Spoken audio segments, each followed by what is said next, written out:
और सुनाओ अभिषेक, आपकी गूगल में लाइफ कैसी चल रही है? लाइफ बहुत सही चल रही है और बहुत मजे भी आ रहे हैं। तो कैसे है कि यहाँ पर जो एक्सपीरियंस है वो बहुत ही अलग है। अभी गूगल मेरी अगर आप देखो तो ये पांचवी कंपनी है। तो इससे पहले मैं हम्म। चार अलग अलग कंपनीज में चार अलग अलग कल्चर्स में काम कर चुका हूँ। और जो गूगल का कल्चर है, जिस तरह के लोग हैं गूगल में, जिस तरह के एनवायरनमेंट है गूगल में, जिस तरह का टूल सेट है, टेक स्टैक यूज होता है, जिस तरह का थॉट प्रोसेस लगाते हैं लोग, वो बहुत ही बढ़िया है। और उसके ऊपर से जो पर्क्स, आपने तो सबको ही मतलब वो तो जग जाहिर पर्क्स है गूगल के, कि जैसे स्वैग्स है, टी शर्ट्स हो गए, हुडीज हो गए। जैसे आप देख पा रहे हो कि मेरे को गूगल ने हुडी वुडी दिया है, लैपटॉप वगैरह बढ़िया है, हेडफोन्स वेडफोन्स बहुत, मतलब पर्क्स के मामले में तो नेक्स्ट लेवल कंपनी है। तो परफेक्ट। और काम सबसे मेरे को तो गूगल में सबसे इम्पोर्टेंट ये लगता है कि जिस प्रॉब्लम स्टेटमेंट पे आप काम कर रहे हो, ऐसे प्रॉब्लम स्टेटमेंट्स आपको बहुत कम जगह पे मिलेंगे। ऐसे नहीं है कि सिर्फ गूगल में ही मिलेंगे, तो बहुत कम जगह पे बोलूंगा मैं। तो I would say everybody should experience working over here. एक एक ना एक बार तो करना ही चाहिए। लाइफ में मतलब ऐसा कंपनी है गूगल। Yes, absolutely. ओके अभिषेक, हमारा यहाँ पर जो फॉर्मेट रहने वाला है उसमें मोस्टली हमें स्टूडेंट्स देख रहे हैं, ठीक है। हाँ। यहाँ पर डिफरेंट सॉफ्टवेयर इंजीनियर से मैं बात कर रहा होता हूँ, तो सभी जो सॉफ्टवेयर इंजीनियर्स हैं वो डिफरेंट डिफरेंट बैकग्राउंड से आ रहे होते हैं। किसी के पेरेंट्स पढ़े लिखे हैं, कुछ के ग्रेजुएट्स हैं, कुछ के पढ़े लिखे नहीं होते, ठीक है। तो एक बार आप अपनी स्टोरी के बारे में बताइएगा कि आप किस बैकग्राउंड से आ रहे हैं, और स्टार्टिंग में आपका माइंडसेट कैसा था, स्कूलिंग कैसे हुई, कॉलेज कैसे रहा। उसके बाद हम आपकी जो प्रोफेशनल जर्नी है उस पर हम खूब बात करेंगे। ठीक है, बढ़िया। तो मैं पुणे से बिलोंग करता हूँ, तो मेरा स्कूलिंग, मेरा एजुकेशन पूरा पूरा पूरा पुणे से ही हुआ है। मेरा फैमिली बैकग्राउंड है, तो I come from a joint family background से आता हूँ। तो हम लोग हम्म। बचपन से ही, मैंने लोगों की तो बहुत आदत है मेरे को, क्योंकि हम लोग 13 जन एक ही छत में रहते थे। हमारा एक बड़ा सा बंगलो था जहाँ पे हम लोग सब रहते थे, पापा, बड़े चाचा और छोटे चाचा। और सब लोग इकट्ठा, तो हम लोग 6 भाई बहन थे। तो हम लोग कभी कजिन्स मानते ही नहीं थे एक दूसरे को, तो हम लोग भाई बहन की तरह ही पले बड़े हैं। एंड एक मिडिल क्लास फैमिली से बिलोंग करता हूँ, ऐसे बोल सकते हैं। अरे मिडिल क्लास कौन सी वाली मिडिल क्लास, क्योंकि अभी सभी लोग ही मिडिल क्लास बोलते हैं खुद को। हाँ, तो लोअर मिडिल क्लास बोल सकते हैं। ओके। लोअर मिडिल क्लास से बिलोंग करता था। तो बचपन से ही मैं ऐसे स्कॉलर टाइप का तो नहीं था। तो पढ़ाई लिखाई में मेरा एवरेज था, मतलब एकदम कम नंबर ही नहीं आते, तो 80% के आसपास, 80% के आसपास नंबर आते थे मेरे। बट मेरा एक चीज अच्छा था कि मेरे को प्रॉब्लम सॉल्विंग बहुत सही पसंद था। तो मैं बचपन से ही चेस खेलता था। तो मैं स्टेट लेवल चेस प्लेयर था। तो मेरे को पजल्स और ये सारी चीजें बहुत इंटरेस्टिंग लगती थी। और खास करके जब नाइन्थ एट नाइन्थ में आईसीएससी बोर्ड में से जब मैं पास आउट हो रहा था, एट्थ में, तो मेरे को कोडिंग को इंट्रोड्यूस किया गया। तो हमको एक एट्थ में सब्जेक्ट ही? था, हाँ, एट्थ में कोडिंग का सब्जेक्ट था, बेसिक कोडिंग, हम्म। क्या जिसमें कुछ था उसमें? उस सी कर रहे थे या नहीं, बेसिक कोई और programming language? Language, okay. Okay. जिसमें पहले सी, सी प्लस प्लस थोड़ा सा बेसिक इंट्रोड्यूस कराया गया। उसके बाद हम्म। बाद में एच टी एम एल पे थोड़ा सा पहुंच गए थे, बट बहुत ओके। बेसिक था। बट उससे क्या हुआ ना, उससे I got introduce to the world of programming, कि ऐसे भी कुछ होता है जिसको हम लोग कर सकते हैं, और कंप्यूटर्स कैसे चलते हैं। तो ये जो अंडरस्टैंडिंग थी और क्यूरियोसिटी थी, तो मेरी प्रोग्रामिंग की तरफ बढ़ती गई। और पहले से ही पजल्स वगैरह इंटरेस्ट करते थे, तो प्रोग्रामिंग बहुत पसंद आने लग गया। तो तब से ही मैंने डिसाइड कर लिया था कि मेरे को करना तो करियर प्रोग्रामिंग में ही है, सॉफ्टवेयर इंजीनियर टाइप्स। अरे एट्थ में आपको पता था कि सॉफ्टवेयर इंजीनियरिंग होती है? हाँ। ओके। ओके, ठीक है। फिर नाइन्थ टेंथ 11th 12th इसके बारे में बताइएगा, इधर आप क्या कुछ सीख रहे थे, क्योंकि इससे ना आइडिया होगा कि जब आपने इंटर्नशिप को ग्रैब किया तो आपको कितनी चीज़ें आती थी। अच्छा, तो नाइन्थ टेंथ में तो basic H T M L वगैरह ही पढ़ा था। 11th 12th में तो फिर हम कंप्यूटर साइंस मैंने ऑप्ट नहीं किया था, क्योंकि ज्योग्राफी और ऐसे सारे सब्जेक्ट्स थे 11th 12th में। तो पढ़ाई इतनी नहीं होती थी, थोड़ा आलसी टाइप का बंदा था, तो पढ़ाई इतनी नहीं होती थी। 11th-12th में थोड़ी मस्ती बहुत की है, दोस्तों के साथ उटपटांग हरकतें करना, ये करना, तो इन चीज़ों में थोड़ा-सा ध्यान हट गया था 11th-12th में। उसमें जो ऊट पटांग आप हरकतें करते थे उनमें कोई फनी अगर आप किस्सा हमें सुना सके। तो हम लोग अभी जैसे प्लेज वगैरह में पार्ट लेते थे, तो बैक स्टेज में जाके मस्ती कर रहे हैं, एक दूसरे की टांग खींच रहे हैं, किसी लड़के को जाके लड़की का मेकअप लगा दिया, ऐसे उटपटांग हरकतें करना जो जो लड़के लौंडे लोग करते रहते हैं। हाँ, ये नॉर्मल चीज़ है। तो हम लोग ने 4th ईयर में जब फाइनल पास आउट कर रहे थे, तो एक डांस भी किया था जिसमें सारी उटपटांग सारे हम लोग बैठे थे, तो एक ही किस ने सॉन्ग पे डांस किया था आपने? हम लोग ने वो इमोशनलेस वाला जो डांस होता है ना, वो किया था, जिसमें हम लोग 15-16 लोग थे, हाँ हाँ और हाँ हाँ बस ऐसे ही हाथ पैर हिला रहे हैं। हाँ हाँ। तो मराठी का एक सॉन्ग था, गेली माझी सख्खी सासू गेली, विच जो ट्रांसलेट करता है कि मेरी जो सासू माँ है वो गुजर गई है। सही। तो उसको पूरा फनी वे में किया था। फिर ओके। ऊपर ऊपर इन दी एयर, तो ऐसे सारे उटपटांग गाने उठा के उसमें उटपटांग स्टेप्स डाल के हम लोग ने परफॉर्म किया था। तो ऐसी सारी हरकतें में ही वक्त गुजर गया था, इसलिए पढ़ाई इतनी नहीं हो पाई। तो अगर आप देखोगे तो जो मेरी फर्स्ट कंपनी है वो मतलब एवरेज कंपनी ही बोल सकते हैं, मतलब मास रिक्रूटिंग वाली कंपनी, एवरेज नहीं बोलूंगा, जहाँ पे जिनके नंबर जो कम आते हैं वो जहाँ पे सिलेक्ट होते हैं, वैसे वाले कंपनीज। ऊपर से मेरे को तो अभिषेक, अभी हम ना कंपनी पे आते हैं, बट उससे पहले अपने कॉलेज के बारे में बता दीजिएगा। आप किस कॉलेज से थे, कॉलेज में जाने का क्राइटेरिया क्या था, और उसके बाद आप कैसे कॉलेज में पहुंचे हो, और first year, second year, third year, fourth year वहाँ पर आप क्या कुछ कर रहे थे, क्या चीज़ें सीख रहे थे, लर्निंग आपकी कैसे हो रही थी, तो ये सारी जर्नी बताइएगा। तो मेरा कॉलेज, अगर आप देखोगे तो आईआईटीज और इनसे कंपेयर करोगे तो टीयर एक्स बोल सकता हूँ मैं। तो उसका कोई थ्री से टीयर भी नीचे? 3 से भी नीचे है।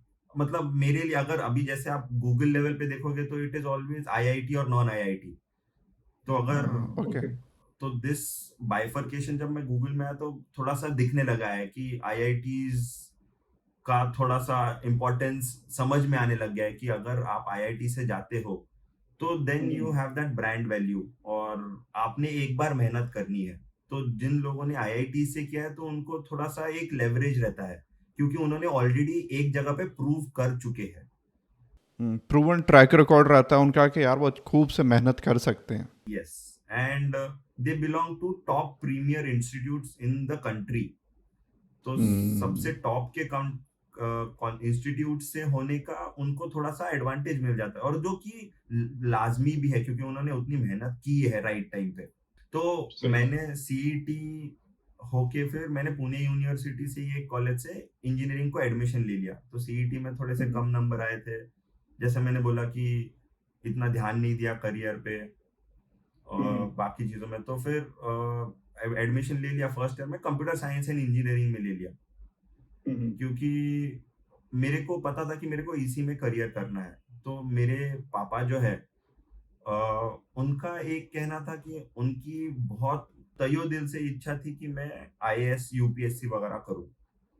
तो उनका कहना था कि तुम थोड़ा इतना इंटेंसिव कोर्स ना लेके तुम थोड़ा सा बीएससी वगैरह, आई एम नॉट सेइंग कि बीएससी को कम नहीं बोल रहा हूं मैं, बट उसमें थोड़ा सा एज कंपेयर टू इंजीनियरिंग 1 साल कम होता है, थोड़ा इंटेंसिटी और डेप्थ जो है वो एज कंपेयर टू इंजीनियरिंग थोड़ा कम होता है। तो उनका कहना था कि तुम वो करो और फिर यूपीएससी वगैरह का तैयारी करो पैरेलली।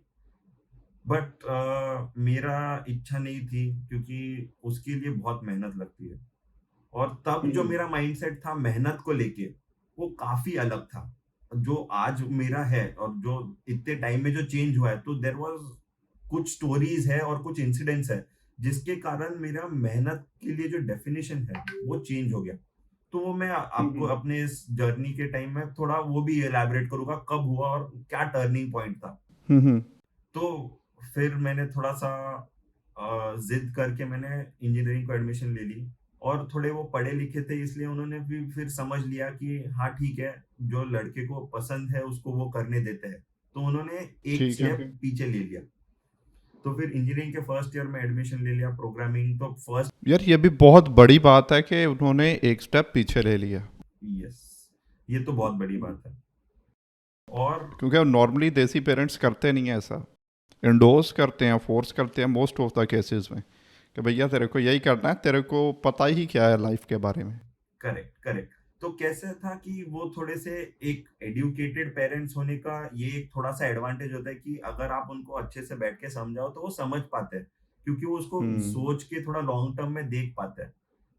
तो जैसे वो थ्री इडियट्स में जब वो बैठ के अपने पापा को समझाता है कि अगर ये हाँ। करूंगा तो क्या होगा, तो वैसे वाला डिस्कशन, इतना इंटेंसिव डिस्कशन नहीं बट उसका एक माइल्डर वर्जन वाला डिस्कशन हुआ था मेरा पापा के साथ, जिसमें फिर उन्होंने बोल दिया कि ठीक है तेरे को करना है तो तू इसमें कर ले। और अगर आप ठीक है। आज अगर मेरे पापा से बोलोगे तो वो बोलते हैं कि अच्छा हुआ उस दिन मैंने उसको उसका डिसीजन लेने दिया। तो he is very happy and is very proud of the fact कि आज मैं। और आपने भी बहुत बढ़िया किया जी कि आप जो करना चाह रहे थे आपने उसको अचीव भी कर लिया। हाँ, राइट। तो उसमें तो मेहनत ही है, मेहनत है, और थोड़ा सा जो आजू बाजू जो लोग थे, फ्रेंड्स थे, फैमिली थे, जो फ्रेंड्स बने बाद में जाके मेरे लाइफ में, जिन्होंने मेरे को बहुत हेल्प किया, जिन्होंने बहुत मोड़ आए जिनके कारण, और कुछ रिलेटिव हम्म। जिनके कारण मेरा थॉट प्रोसेस चेंज हो गया। तो इन सबका योगदान है आज मैं अगर गूगल में आया हूँ तो। रिलेटिव्स ने आपका थॉट प्रोसेस कैसे चेंज किया? यस, तो अभी इसमें है ना, मेरे एक अंकल है, मतलब जो मौसी है उनके हस्बैंड, अभी उनको हिंदी में क्या बोलते हैं वो मेरे को नहीं पता, मौसा जी बोलते हैं शायद से। अंकल ही चला ले, कोई अंकल दिक्कत नहीं चला है। लेते हैं, तो अंकल है, उन्होंने मेरे को तो मेरा उनसे थोड़ा काफी अच्छा था। तो वो बहुत ही ज्यादा हाईली एजुकेटेड बैकग्राउंड से है, तो उन्होंने आईआईटी से पीएचडी वगैरह किया है, और उनकी थीसिस जो है वो वर्ल्ड के हम्म। जो टॉप मोस्ट जर्नल है उसमें सेकंड रैंक पे पब्लिश हुई थी। तो क्या वेरी बात हाईली है। Educated person. तो उनके साथ मेरे डिस्कशंस होते रहते थे। तो फिर उन्होंने एक बार मेरे को एक चीज बोली जो मेरे को बहुत स्ट्रक की।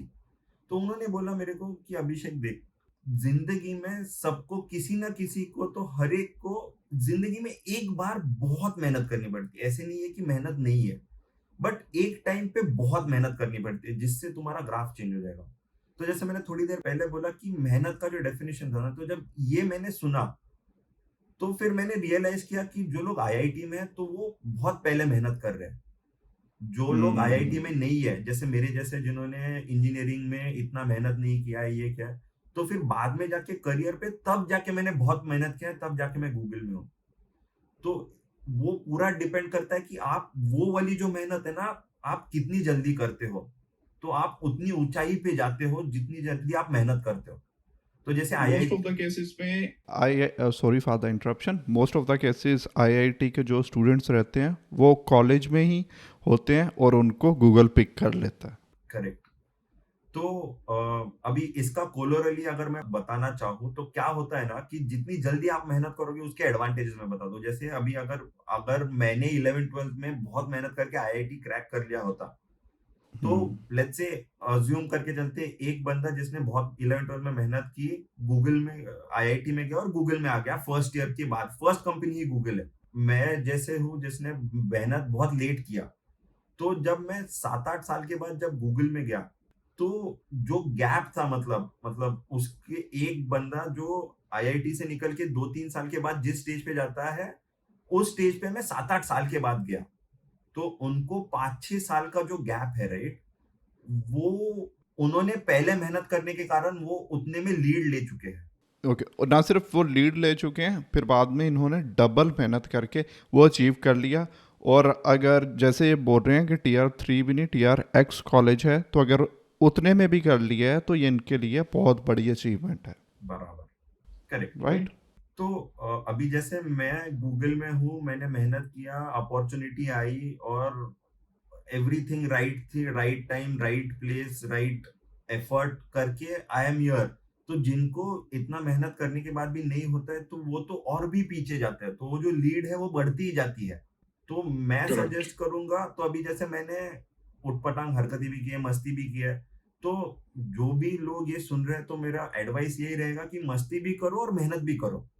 और जितनी जल्दी आप वो एक टाइम का जो एफर्ट है वो आप जितनी जल्दी लाइफ में डालोगे उतना आपको लीड मिलता जाएगा। परफेक्ट। ये आपने एक नया थॉट प्रोसेस दिए और काफ़ी अच्छे से कंपेयर भी किया है कि स्टार्टिंग में आप मेहनत कर लेते हो, अगर उस समय नहीं करते तो सेम मेहनत अगर आप बाद में करते हो तो टाइम भी आपको ज़्यादा लगता है वहाँ तक पहुँचने में, सिंपल सी बात है। और इन दी एंड फिर भी जब आप सेम प्लेस पे चले जाते हो तो फिर भी इन्होंने बोला कि आईआईटी वर्सेस दूसरा कॉलेज फिर भी रहता ही है। राइट। ओके। अभिषेक, थोड़ा सा स्टूडेंट लाइफ के एंड फेजेस में चलते हैं। कॉलेज में आपने जैसे बताया फोर्थ ईयर जब आपका कॉलेज में था तो उस टाइम आपको कोई इंटर्नशिप या कोई जॉब मिल चुकी थी? हाँ, तो अभी वहां पे भी इंटरेस्टिंग चीज है। तो मेरा अगर आप एग्रीगेट देखोगे पूरे साल का या चारों साल का, तो मेरा हम्म। एग्रीगेट हायर सेकंड क्लास मतलब 58% था। तो ये कोई प्राउड वाली बात नहीं है, बट अभी हम्म। उस टाइम पे मेहनत नहीं थी, बहुत सारे फैक्टर्स थे, तो जो है वो है। और उसका रीजन ये था कि अ, मेरे को पता था कि मेरा थियरी थोड़ा वीक है, मेरा प्रैक्टिकल नॉलेज बहुत था। मतलब अगर आप मेरा कंपेयर करोगे मेरी थियरी वर्सेस प्रैक्टिकल, तो मेरे को प्रैक्टिकल में हर एक जितने भी प्रैक्टिकल्स थे उनमें ऑलमोस्ट आउट ऑफ मार्क आते थे, नंबर आते थे। तो अगर 50 से अगर प्रैक्टिकल है तो उसमें से 45 के ऊपर ही रहते थे। ठीक बट है। जब थ्योरी की बात आती है तो मेरे से होता नहीं था वो उतना लिखना, मेरा हैंडराइटिंग भी इतनी सही नहीं थी। चीज़ें याद नहीं रख सकते थे आप क्या? हाँ, तो वो भी बोल सकते हैं, या फिर थियरी लिखने में एक पैटर्न रहता है, बहुत सारी चीजें लिखना, उसको स्ट्रक्चर करना, वो उतना आता नहीं था मेरे को। या फिर उस पे मैंने हम्म। इतनी मेहनत नहीं की थी, या फिर आई वो लेट इट गो वाला एटीट्यूड था। ठीक है, प्रैक्टिकल में नंबर आ रहे हैं तो यहाँ पे थोड़ा ऊपर नीचे होता है तो चल जाएगा, ऐसे टाइप में पास टफ हो वाला जाएंगे हम। एटीट्यूड था। बट अगर आप मेरे को अभी पूछोगे तो वो सही था क्या? मैं बोलूंगा सही नहीं था, उस पर थोड़ा मेहनत कर लेता तो वो भी इम्प्रूव हो जाता। But that's true. अभी कैसे है, वो टाइम रहता है, पूरा एज रहता है, मस्ती वाला माहौल रहता है, तो वो हो जाता है। तो उसके कारण क्या हो गया ना, मेरे को बहुत सारे कंपनीज को एलिजिबिलिटी नहीं था, क्योंकि बेसिक एलिजिबिलिटी क्राइटेरिया वो 60%। तो हम्म। मेरे 80% ऑफ द कंपनीज पे I was not eligible itself. Okay. तो सिर्फ कॉलेज के मार्क्स को लेकर के, और जो लोग बोल रहे होते हैं जीपीए सी जीपीए मैटर नहीं करता, ये नहीं मैटर करता, वो नहीं मैटर करता, तो आपके सामने है कि इतना तो मैटर करता ही है। यस, मैटर करता ही है। एटलीस्ट आपके लिए वो दरवाजा खोलने के लिए तो मैटर करता है। आप अंदर जाके इंटरव्यू में बैठ के क्या करते हो दैट इज इमटेरियल, कैसे होता है that is all immaterial, but वहां का दरवाजा खोलने के लिए आपको सीजीपीए चाहिए।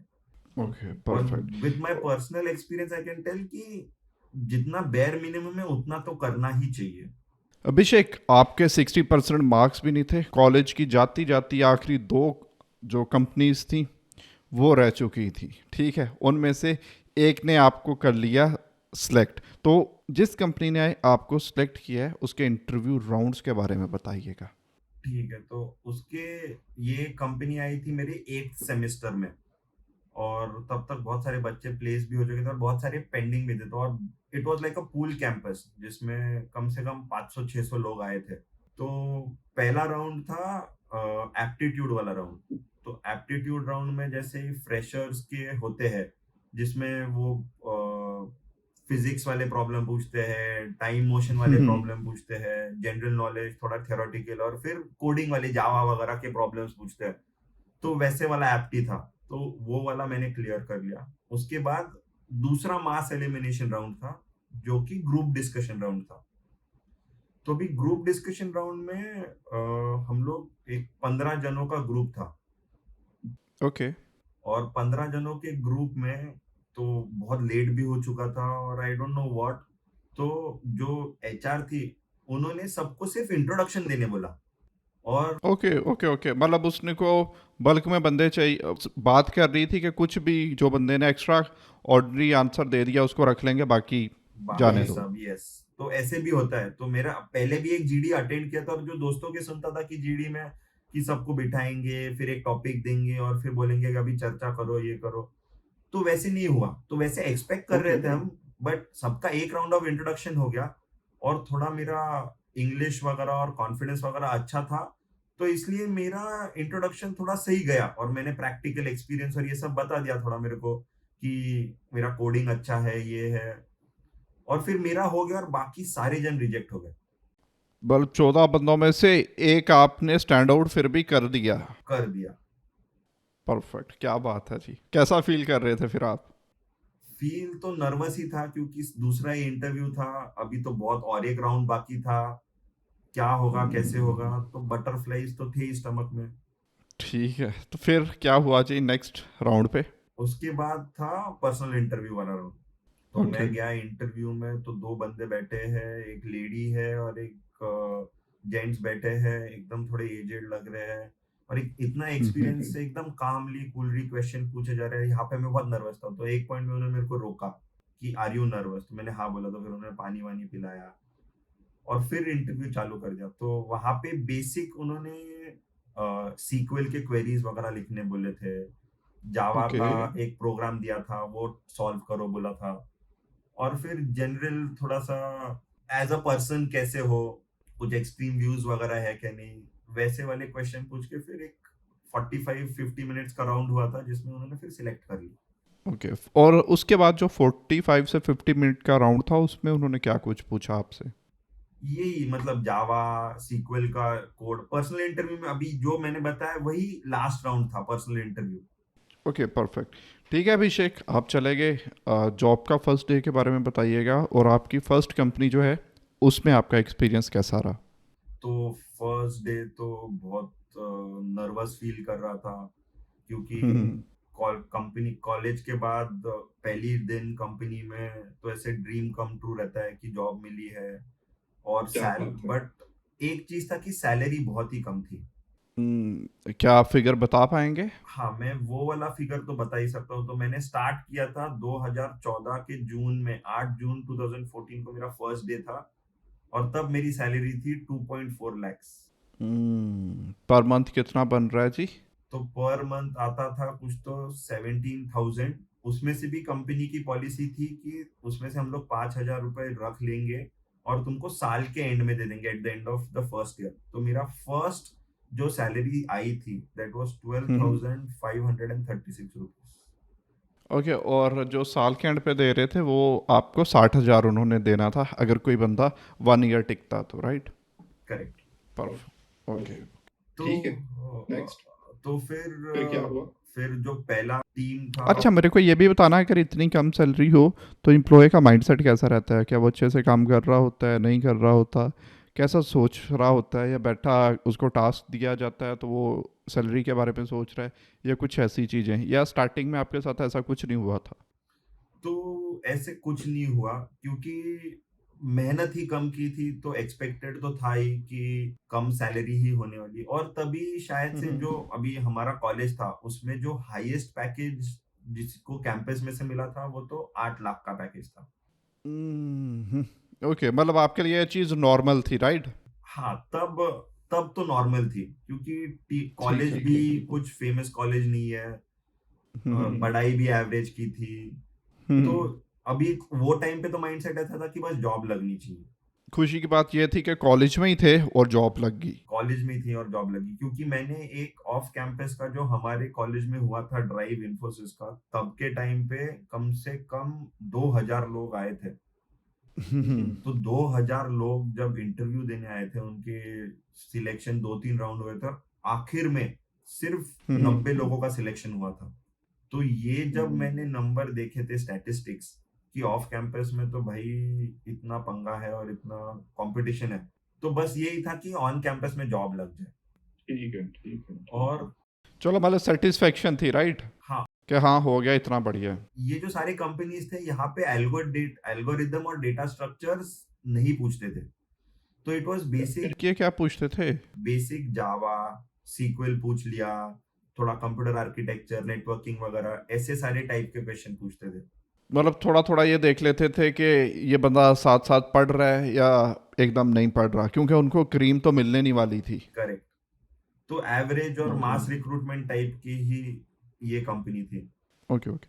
ठीक है अभिषेक, मेरे को बताइएगा कि जब आप कंपनी में गए तो आपकी स्टार्टिंग में रोल्स एंड रिस्पॉन्सिबिलिटीज़ कौन कौन सी थी?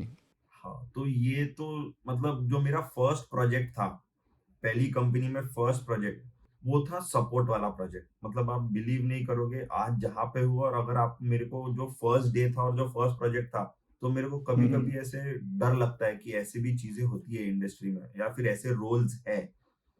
तो हम्म हम लोग का रोल था कि एबिनिशो करके एक टूल है, जो कि एक ओके। ईटीएल टूल है डेटा वेयरहाउसिंग का। तो वो टूल पे कुछ जॉब्स बने बने थे, और वो जॉब्स ठीक है। क्रॉन जॉब्स थे। मतलब क्रॉन जॉब्स ऐसे जॉब्स होते हैं जो आप शेड्यूल करते हो कि ये वाला प्रोग्राम इतने बजे ये टाइम पे चलेगा और ये प्रोसेसिंग करेगा। तो इनको क्रॉन जॉब्स ठीक बोलते है। हैं, जिसके स्केड्यूल होता है। तो क्रेडिट कार्ड्स का डोमेन था, और सबसे इंपॉर्टेंट टीम में मैं काम कर रहा था। बट मेरा काम क्या था कि ये जो जॉब्स चल रहे हैं, इनको बस मॉनिटर करो कि ये फट ना जाए। अगर फटते हैं, एरर आता है, तो क्यों एरर आया उसको सॉल्व कर लिया, और बस इतना ही काम था। ओके अभिषेक, थोड़ा सा और डीपली जाइएगा इसी अपनी जॉब में। यस। तो सपोर्ट वाला जब जॉब होता है ना, तो ऐसे रहता है कि एक सपोर्ट फोन रहता है। तो यहाँ पे गूगल में भी रहता है, ऑन कॉल बोलते हैं उसको। बट सपोर्ट हम्म थोड़ा अलग है और ऑन कॉल बहुत ही अलग है। तो सपोर्ट का मैं थोड़ा बताता हूँ। डिफरेंस क्या दोनों में? डिफरेंस अगर मैं पहले सिमिलैरिटी बोलता हूँ, सिमिलैरिटी ये है कि तुमने एक प्रोडक्ट बनाया, अपन ने मिलके एक टीम ने प्रोडक्ट बनाया, तो उसको सपोर्ट देना है। 2400 घंटे चल रहा है, कुछ एरर आता है तो फिक्स करना है। ठीक है। तो ऑन कॉल ऐसा होता है कि आपने वो प्रोडक्ट बनाया है साथ में मिलके, तो आपको पता है कि क्या हम्म हो रहा है, कैसे हो रहा है। और ठीक है। आपको डीबग करने में सिंपल रहेगा, और उसमें कुछ फिक्स करना है तो आप ही फिक्स करते हो। तो आप ओनर हो और आप उसको सपोर्ट दे रहे हो, तो उसको ऑन कॉल बोलेंगे। बट अगर ओके। कोई और बना रहा है, कोई और उसका डिजाइन कर रहा है, सब कर रहा है, और आपको सिर्फ ये देखना है कि वो फेल होता है तो क्या होगा, और उसको फिक्स कैसे करना है, सिर्फ टेम्परेरी फिक्स लगा के, और ठीक जनता है। दरबार खड़ी करनी है कि ये फटा है, इसका क्या करना है बोलो। ओके। और ये शिफ्ट में काम होता था। मतलब सुबह ठीक है। 6 बजे से लेके दोपहर के 2 बजे तक एक शिफ्ट रहता था।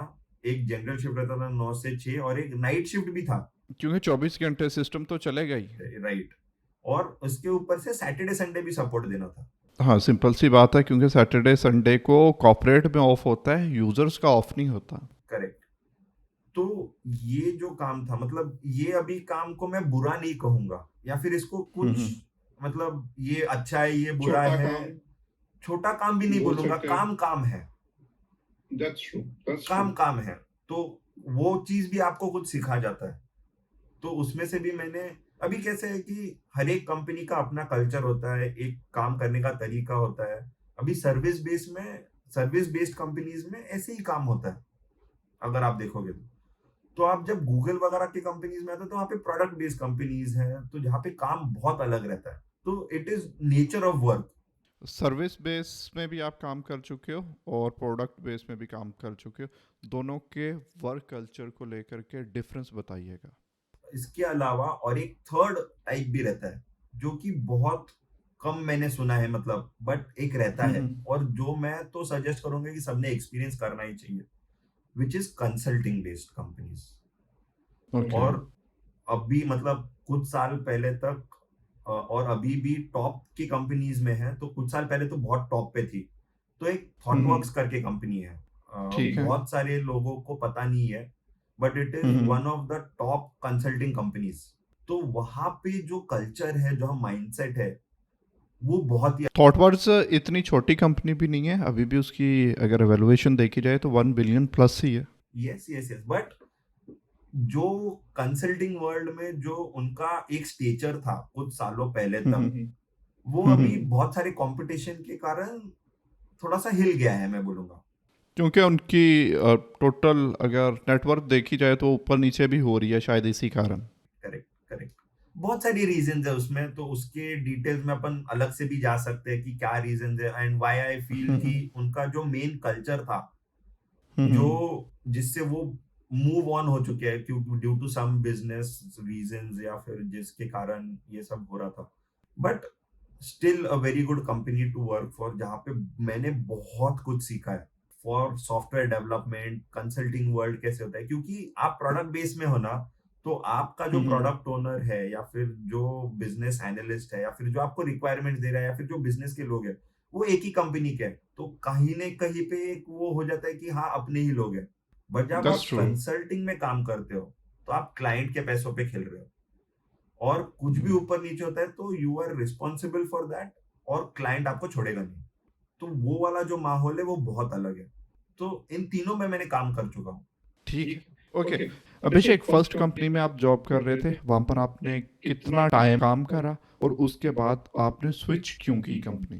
तो जो बिटवाइज में, तो जब 2 ढाई साल हो गए, तो मैंने एक छोटे से बिटवाइज के अंदर एक नया प्रोडक्ट बन रहा था, तो वहां पे मैं उस टीम में शिफ्ट हो गया। तो वहां पे एक बहुत ही सीनियर टेक्निकल आर्किटेक्ट थे, रोहिन पटेल के नाम ठीक से। है। वो इतने सीनियर रह के भी इतने डाउन टू अर्थ बंदे थे। तो हम लोग का जो फ्रेशर्स थे, तो हम लोग का तो गैंग हो गया था, और उनमें वो भी शामिल हो गए थे। तो ऐसे एक भाईचारे वाला माहौल हो गया था पूरा वहां पे। तो हम लोग बहुत खूब सही, मस्ती सही सही। करते थे, पॉटलक्स करते थे, एक दूसरे की टांग खींचना, मजाक करना। और प्लस वो लोग वो गाइडेंस भी बहुत देते थे कि ऐसे नहीं करना चाहिए, ऐसे अच्छा कोड कैसे लिखते हैं, अच्छा डेवलपर कैसे बनते हैं, बुक सजेस्ट करते थे, क्योंकि वो खुद ही एक आर्डेंट रीडर थे। मतलब बहुत बुक्स पढ़ते थे और टेक्नोलॉजी को बहुत अप टू डेट रहते थे वो। तो उनके छत्र छाया में रह के हम भी थोड़ा थोड़ा उनके जैसे बनने का ट्राई कर रहे थे। तो फिर उन्होंने एक स्विच कर लिया, तो वो बिटवाइस से ओ। लेकर के स्प्रिंगर में चले गए। और फिर उन्होंने हमको खींच लिया वहां पे। तो उन्होंने बोला कि अच्छी ओके। कंपनी है, कल्चर अच्छा है, प्रोडक्ट अच्छा है। और फिर उन्होंने हमको मोटिवेट किया कि तुम भी इंटरव्यू दे दो। उन्होंने भी थोड़ा हेल्प किया, मतलब। मैं यहाँ पर पूछना चाहूँगा, साथ में आपका पैकेज वहाँ पर 3 इयर्स में बिटवाइज में कितना हो चुका था? और जब आपने स्विच किया तो फिर पैकेज की कितनी आपको हाइक मिली? हाँ, पैकेज का मैं बताता हूँ। पहले मैं थोड़ा सा ये जो कैसे आए हैं वहां पे। तो एक पॉइंट पे ऐसे हो गया था श्योर कि श्योर। इंटरव्यू का मंडे को इंटरव्यू था, और एक वीकेंड था, और एक्सटेंडेड वीकेंड था, फ्राइडे को छुट्टी थी। तो ठीक है। लिटरली उन्होंने उनके घर पे हमको बुला के थोड़ा बहुत इनपुट्स दिए कि कैसे है, क्या पढ़ना चाहिए, कैसे। और उन्होंने खुद पढ़ाया। तो परफेक्ट। उनका जो नॉलेज शेयरिंग का कैपेसिटी था, और जो एक उनका अपनेपन था हम लोग की तरफ, और खास करके हम 2-3 लोगों के साथ, तो जिसके कारण हमको भी ये मोटिवेशन मिला कि ये करना चाहिए। और रेसिप्रोकेट उन्होंने भी किया, तो उन्होंने सीखा और हम लोग ने रेसिप्रोकेट किया। तो ओके। ये भी बहुत इंपॉर्टेंट है, अगर कोई बंदा आपको पढ़ाने की इच्छा रखता है, तो सामने वाले ने भी उतना इम्पोर्टेंस और पढ़ने की ये नीयत होनी चाहिए उसकी नियत भी। होनी चाहिए, और उसको इम्पोर्टेंस देके ग्रैब करना चाहिए सब। तो मैं तो अपॉर्चुनिस्ट था ही पहले से, तो उन्होंने पढ़ाया। फिर हम लोग का वो फिर उस तरीके से स्विच हो गया मेरा स्प्रिंगर पे। तो जब मैं ठीक है। बिटवाइज छोड़ रहा था, तब मेरी पैकेज था 5.4 लैक्स पर एनम, और स्प्रिंगर ने मेरे को ज्यादा हाइक नहीं दिया, 28-30% के आसपास ही दिया, जिससे 7.5 के आसपास का पैकेज हो गया मेरा 3 साल के एक्सपीरियंस के ठीक लिए। है। तो इस तरीके से ठीक है। फर्स्ट से फिर सेकंड, बट जब स्प्रिंगर में गया, तो Springer was a product based company. छोटी थी, ओके। पब्लिशिंग डोमेन में जायंट्स है, अगर आप सुनोगे तो Springer Nature is the second largest publishing house. Okay. Okay. उनके पास बहुत डेटा था, और जो फार्मास्यूटिकल ड्रग्स रहते हैं, ओके। उनके पास उनकी सारी technical publishing, papers, research papers, news articles, सब कुछ डेटा था। तो उसके ऊपर उन्होंने उनका एक खुद का एक सर्च इंजन टाइप बनाया था, जिसको वो फार्मा कंपनीज को बेचते थे एज अ सोल्यूशन, जिसपे फार्मा ओके। कंपनीज के लिए data was a lot accessible basically. क्योंकि ए टू जी अगर फार्मा की चीज़ें रह रही हैं तो उनके लिए वो वर्थ भी करता एब्सोल्युटली, एब्सोल्युटली। है। ओके, मेरे को इसके बारे में इतना आइडिया नहीं है, अगर आप थोड़ा सा और बता पाएँ इस प्रोडक्ट के बारे में। ओके, तो अभी लेट्स से एक ड्रग लेते हैं अपन, लेट्स से क्रोसिन ड्रग है। तो वो क्रोसिन ठीक है। ड्रग एक ए फार्मास्यूटिकल कंपनी ने बनाया, या फिर बनाने ओके। का प्लान बनाया। तो प्लानिंग करके, रिसर्च करके, उसका पैटेंट वगैरह लेना। तो पैटेंट जो रहता है वो 20 साल का रहता है। तो एक ड्रग जो मार्केट में आती है, उसका मार्केट में आने से पहले 10 साल पहले तक का रिसर्च होते रहता है, ट्रायल्स होते रहते हैं, डील्स होते रहते हैं। एक कंपनी ने एक ड्रग बनाना, उस पर रिसर्च चालू कर दिया, तो दूसरी कंपनी इंटरेस्टेड होती है, तो वो डील्स करते हैं। तो 4-5 टाइप के डेटा सेट थे। एक तो रिसर्च वाला डेटा सेट था, फिर डील्स का ओके। डेटा सेट आता है, फिर पैटेंट्स का डेटा सेट आता है, फिर मर्जर्स वगैरह, या फिर ऐसे बहुत सारा डेटा सेट था जो कि बहुत स्कैटर्ड था। इन्हीं के पास था बट बहुत स्कैटर्ड था, तो उन्होंने एक प्रोडक्ट बनाया और वो डाटा प्रोडक्ट पे इंफॉर्मेशन बना दिया। इंफॉर्मेशन, हाँ, डेटा से इंफॉर्मेशन एक्सट्रैक्ट करके बेच रहे थे।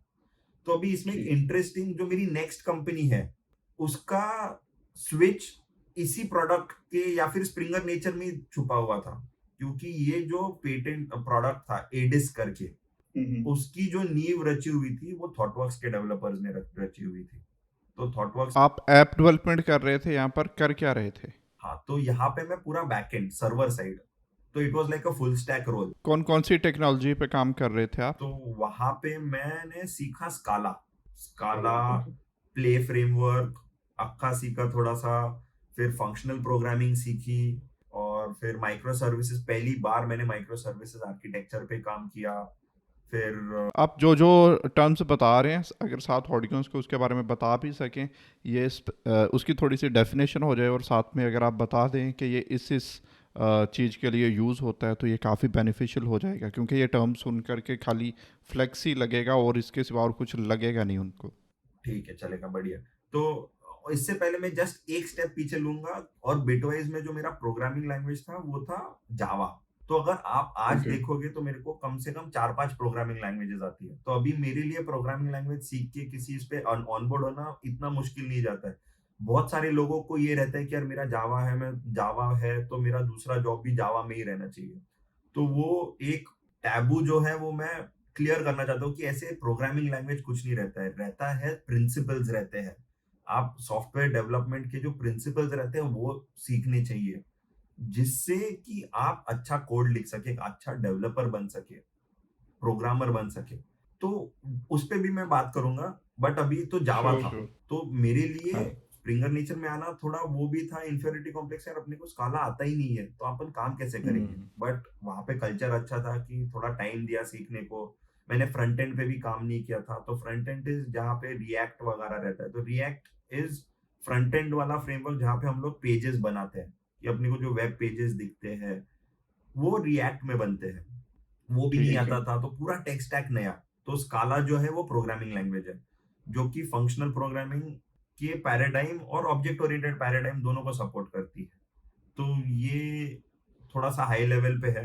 इसके बाद स्काला बिल्ड टूल रहता है, एसबीटी, जैसे कि एक प्रोग्राम रन करने के लिए बहुत सारी डिपेंडेंसीज रहते हैं, कि ये जार ले लिया, वो जार ले लिया, तो सबको पैकेज करने का और डाउनलोड करके एक जगह पे रखने का काम ये बिल्ड टूल्स करते हैं, जैसे ग्रैडल ओके। है, एसबीटी है, और बहुत सारे टूल्स है। तो एंड्रॉयड स्टूडियो में भी अगर कोई एंड्रॉयड डेवलपर्स हमें देख रहे हैं, तो वहाँ पर ये चीज़ें ऑटोमेटिक हो रही होती हैं। ऑटोमेटिक होती है, बट उसका एक सिंटैक्स रहता है, कैसे काम करना है, तो वो सीखना पड़ता है। That's true. तो फिर प्ले फ्रेमवर्क है, तो जैसे स्प्रिंग बूट फ्रेमवर्क है कि एक माइक्रो सर्विस बनानी है या फिर वेब सर्विस बनानी है, नॉट माइक्रो सर्विस, एक वेब सर्विस बनानी है जिसमें आपको कंट्रोलर्स लिखने हैं, एपीआईज बनाने हैं, तो वो प्ले फ्रेमवर्क काम में आता है। फिर ओके। था मोंगोडीबी। तो मैंने पहले रिलेशनल डेटाबेसेस और हडूप वगैरह डिस्ट्रीब्यूटेड डेटाबेसेस पे काम किया था। तो फिर जब स्प्रिंगर में आया तो रिलेशनल नॉन रिलेशनल डेटाबेस इस पे काम करने को मिला, मोंगोडीबी। तो ये एक चैलेंज भी है, थोड़ा सा आलस भी आता है, चैलेंजिंग भी है, but at the end of the day you become satisfied, आपको एक सेटिस्फैक्शन मिलता है कि यार अपने को आता है इतनी सारी चीजें। That's true. दैट्स ट्रू कि अब मेरे को ये दे दो, वो दे दो, मेरे को इस चीज़ की टेंशन नहीं है, कुछ भी दो मैं कर लूँगा। तो अभी इतना सब डाइवर्स, तो वो जो फेज रहता है ना कि यार ये कर पाएंगे नहीं कर पाएंगे, उसको बस पार करना होता है। और मेरी जितने भी कंपनीज हुए हैं, मेरी हर एक कंपनी के बाद जो मेरा उस कंपनी का नॉलेज था वो दूसरे कंपनी में यूज ही नहीं हुआ, क्योंकि वहां पे पूरा अलग था। ऐसा ही है, मोस्टली कंपनीज में होता ही ऐसे है कि आप किसी भी जगह पर जाते हो, आप एक न्यू बॉर्न बेबी की जैसे ही होते हो। आपके कुछ बेसिक प्रिंसिपल्स वहाँ पर काम आ रहे होते हैं, क्योंकि उनका बिजनेस मॉडल डिफरेंट होता है, उनके कस्टमर्स डिफरेंट होते हैं, वो डिफरेंट नीश पे काम कर रहे हैं, डिफरेंट लोगों को सर्व कर रहे हैं। तो सिंपल सी बात है, आप एक डिफरेंट प्लेस से आ रहे हो। कुछ जो बेसिक प्रिंसिपल हैं सॉफ्टवेयर इंजीनियरिंग के वो सेम रहेंगे, आप में कितना दम है उसी हिसाब से उन्होंने मेक श्योर करते हैं कि हमारे पास ऐसा ही बंदा है कि जो कि कुछ वैल्यू ऐड कर पाए। Correct correct correct, absolutely. तो फिर फंक्शनल प्रोग्रामिंग था, अक्का फ्रेमवर्क था। फिर सबसे जो थोड़ा इंट्रीगिंग और या थोड़ा सा डरावना लग रहा था, काफका, जो कि एक मैसेजिंग क्यू है। इस पे भी पहली बार काम कर रहा था, मैं डॉकर पे पहली बार काम कर रहा था। वो सब छोड़ो, सबसे ज्यादा खुशी की बात मेरे लिए थी कि मैं मैक पे काम कर रहा हूँ। तो मेरे पहली बार मैक पे काम कर रहा था वहां पे। अरे क्या बात है, क्या बात है। और फिर वहां का कल्चर तो बहुत ही बढ़िया था, मतलब क्यूबिकल्स ही नहीं थे। अगर आप देखोगे तो सबके ऐसे बड़े बड़े टेबल बने हैं, एक टीम हम्म का एक टेबल दिया गया है, आप वहां पे जाके जिधर जा चाहे बैठो, वहां पे बैठो, काम करो। मैक और मिला हुआ है ना मैक सिस्टम मिला पूरी। हुआ है, और फिर पैर प्रोग्रामिंग करते थे हम लोग। तो पहली बार मैंने पैर प्रोग्रामिंग भी की। एक बड़ा सा हम्म, मॉनिटर रहता था, दो लोग मिलके काम कर रहे हैं, कैसे होगा, झगड़ा होगा नहीं होगा, इतनी सारी बातें होती है, तो काम कैसे होगा। तो ये सारी जो चीजें थी ना, तो ये हल्लू हल्लू सीखने मिली स्प्रिंग का नेचर। थोड़ा सा और बताओ ऑडियंस को पेयर प्रोग्रामिंग के बारे में।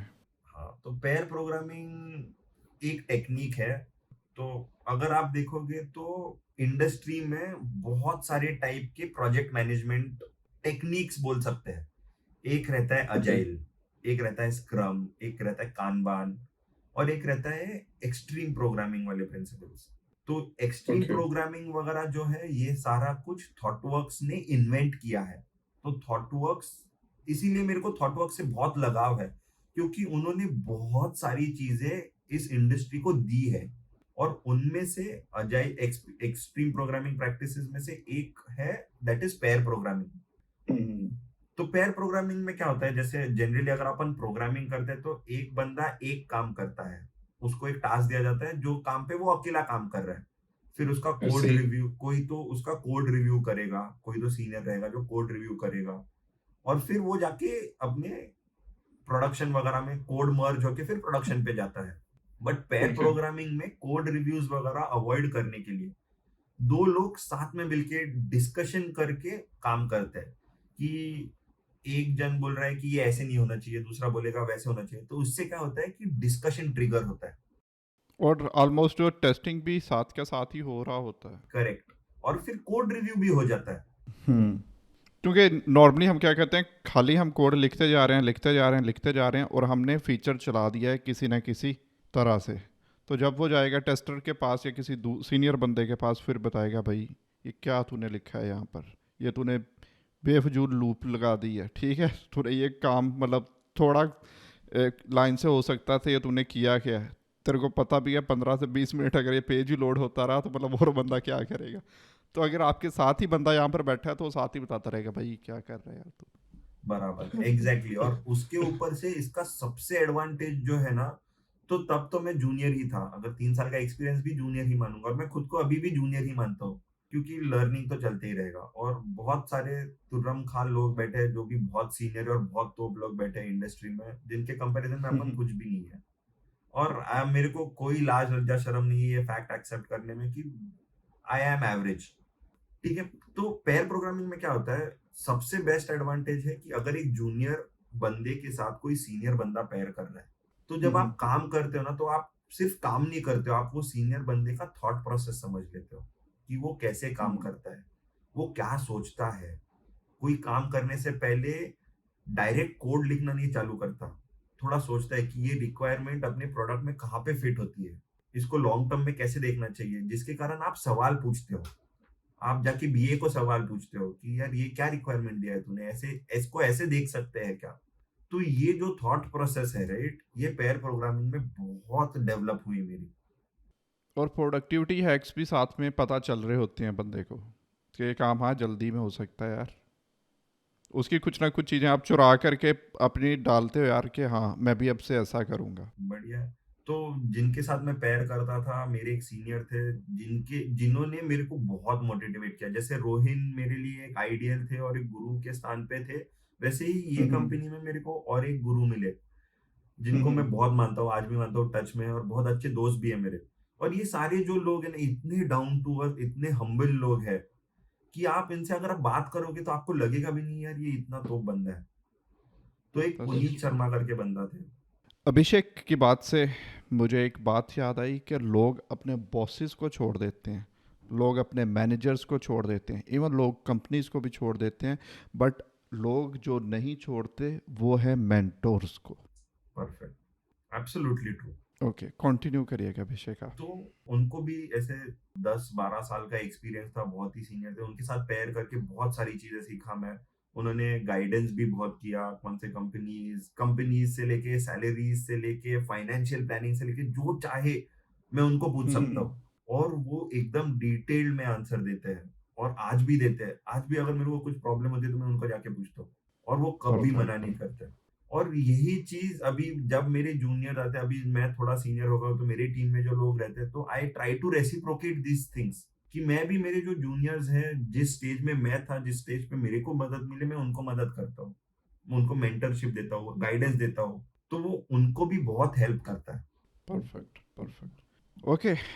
आपकी अभी प्रोफेशनल जर्नी चल रही है, काफ़ी टाइम से हम उसी पर बात करें। अभी हम पहुंच चुके हैं आपकी थर्ड कंपनी में, जहां पर आप as a application developer Thoughtworks में काम कर रहे हो, ठीक है।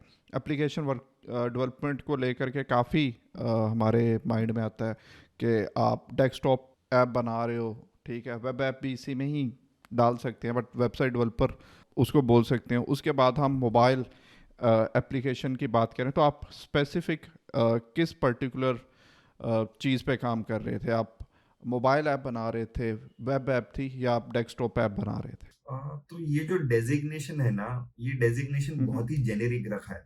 तो एक्चुअल में अगर आप ओके। देखोगे तो थॉटवर्क्स कंसल्टिंग कंपनी है, तो यहाँ पे हर हम्म। कोई डेवलपर है, और यहाँ पे फ्लैट ओके। हायरार्की है। तो फ्लैट हायरार्की यानी ऐसे रहता है कि मैनेजर नहीं रहता है, तो मैनेजर है, मैनेजर का मैनेजर है, मैनेजर का मैनेजर का मैनेजर है, ऐसे हायरार्की नहीं है। तो एक टीम है। आपको एक क्लाइंट मिला हुआ है, उससे आपने डायरेक्ट डील करना है, राइट? नहीं, तो कैसे होता है कि एक क्लाइंट है, तो एक क्लाइंट का एक क्लाइंट प्रिंसिपल रहता है, जो कि एक पूरा ओके। ओनर रहता है वो क्लाइंट को पूरा मैनेज करने के लिए। और फिर हम्म। उसके अंडर सारे टेक्निकल लोग रहते हैं, तो उसके क्लाइंट प्रिंसिपल के साथ एक टेक्निकल क्लाइंट प्रिंसिपल रहता है, और फिर टीम्स ओके। रहते हैं। तो पूरे उस टीम को पूरा ओनरशिप दिया जाता है कि ये प्रोजेक्ट तुमको मैनेज करना है, तुमको चलाना है ये क्लाइंट। तो वो ठीक है। सब आपस में बैठ के डिसाइड करते हैं कि कैसे करना है, क्या करना है, ये तुम ये वाला पॉड ये वाला काम करेगा, ये पॉड वो काम करेगा, और उसके ऊपर फिर शफलिंग होता रहता है। तो ये फ्लैट हायरार्की मैंने पहली बार देखा था थॉटवर्क्स में। तो ठीक ये है। भी बहुत सही कंसेप्ट लगा था मेरे को। और ये सारे लोग इतने इंटेलिजेंट रह के इतने डाउन टू अर्थ थे कि आप कभी भी जाओ किसी को भी बहुत अप्रोचेबल थे। इतना अप्रोचेबल कि अगर एक कोई फ्रेशर बंदा आके पूछता है कि ये डिसीजन तुमने क्यों लिया, मतलब वो सीनियर जो हम्म। प्रिंसिपल डेवलपर है उसको जाके पूछ सकते हैं कि ये डिसीजन तुमने ऐसे क्यों लिया, ये ऐसे क्यों नहीं लिया, और वो शांति से मतलब बैठ के ईगो पे एक्सप्लेन बात लेते ही नहीं है। लेते ही नहीं है। तो बहुत ही अच्छी हैबिट है ये। ये बहुत सही हैबिट है, और ये ऐसे, मतलब नसीब से ऐसे सारे लोग मेरे को मेरे लाइफ में मिले हैं, हम्म। जो कि बहुत हेल्पफुल थे और बहुत डाउन टू अर्थ थे। और ये बहुत ही अच्छी बात है, आप सभी का नेम भी ले रहे हो और उनको अप्रिशिएट भी आप कर रहे हो, नहीं, वो क्योंकि सभी ऐसा नहीं करते। जो थोड़ा सा ऊपर गए, ठीक है। हाँ, तो जो उन्होंने दिया है, अगर वो नहीं मिलता तो मैं आज यहाँ पे नहीं होता, ऐसे बोल सकते हैं। परफेक्ट। ओके। नेक्स्ट, फिर इस कंपनी को आपने क्यों छोड़ा और यहाँ पर आपने कितने समय काम किया था? और साथ में ये भी बताइएगा अभी तक टोटल आपकी लाइफ का कितना एक्सपीरियंस हो गया है, क्योंकि इन द एंड आपने गूगल में जाना है। मतलब ये सारे स्टेप्स आप ले रहे हो उसके लिए। क्या आप इस टाइम सोच रहे थे कि गूगल में जाना है या नहीं? काफ़ी क्वेश्चंस इकट्ठे ही हो गए यार, मतलब ट्राई कीजिएगा सभी को आंसर करने का। तो अभी तक मतलब थॉटवर्क्स में जाने तक गूगल का तो नामो निशान था ही नहीं मेरे करियर के ग्राफ में। और इसी समय के आसपास मेरे को वो वाली एडवाइस मिली थी, मेहनत वाली, मेरे अंकल से। तो उनका नाम मैंने रहना लेना रह गया था, उनका नाम है राजीव नार्वेकर। तो उनका ओके। एडवाइस तब आई थी मेरे को, doctor Rajiv Narvekar, my bad, उन्होंने पीएचडी की है। तो हाँ, ठीक है। हाँ, तो वो एडवाइस मिली, तो फिर तब मैंने जाके मेहनत चालू की कि अभी अपने को गूगल के लिए थोड़ा, अभी गूगल एज सच गूगल नहीं, बट एल्गोरिदम और डेटा स्ट्रक्चर सारे टॉप प्रोडक्ट कंपनीज को लगता है, तो लेट्स स्टार्ट प्रिपेयरिंग। तो वहां पे मैंने मेहनत चालू की, थोड़ा थोड़ा थोड़ा थोड़ा ओके। पढ़ना कि कैसे हम्म। होता है, क्या होता है। लीड कोडिंग स्टार्ट किया, कोड फोर्सिंग स्टार्ट किया। बट उससे भी पहले तो उन्होंने मेरे को और एक टिप दी थी। हम्म। उन्होंने मेरे को क्या बोला कि उन्होंने मेरे को, वो क्वेश्चन बहुत पूछते हैं मेरे को, तो उन्होंने मेरे को पूछा कि तू किस में से पढ़ाई करता है। मैंने बोला ये कैसे, मैंने बुक्स से करता हूँ।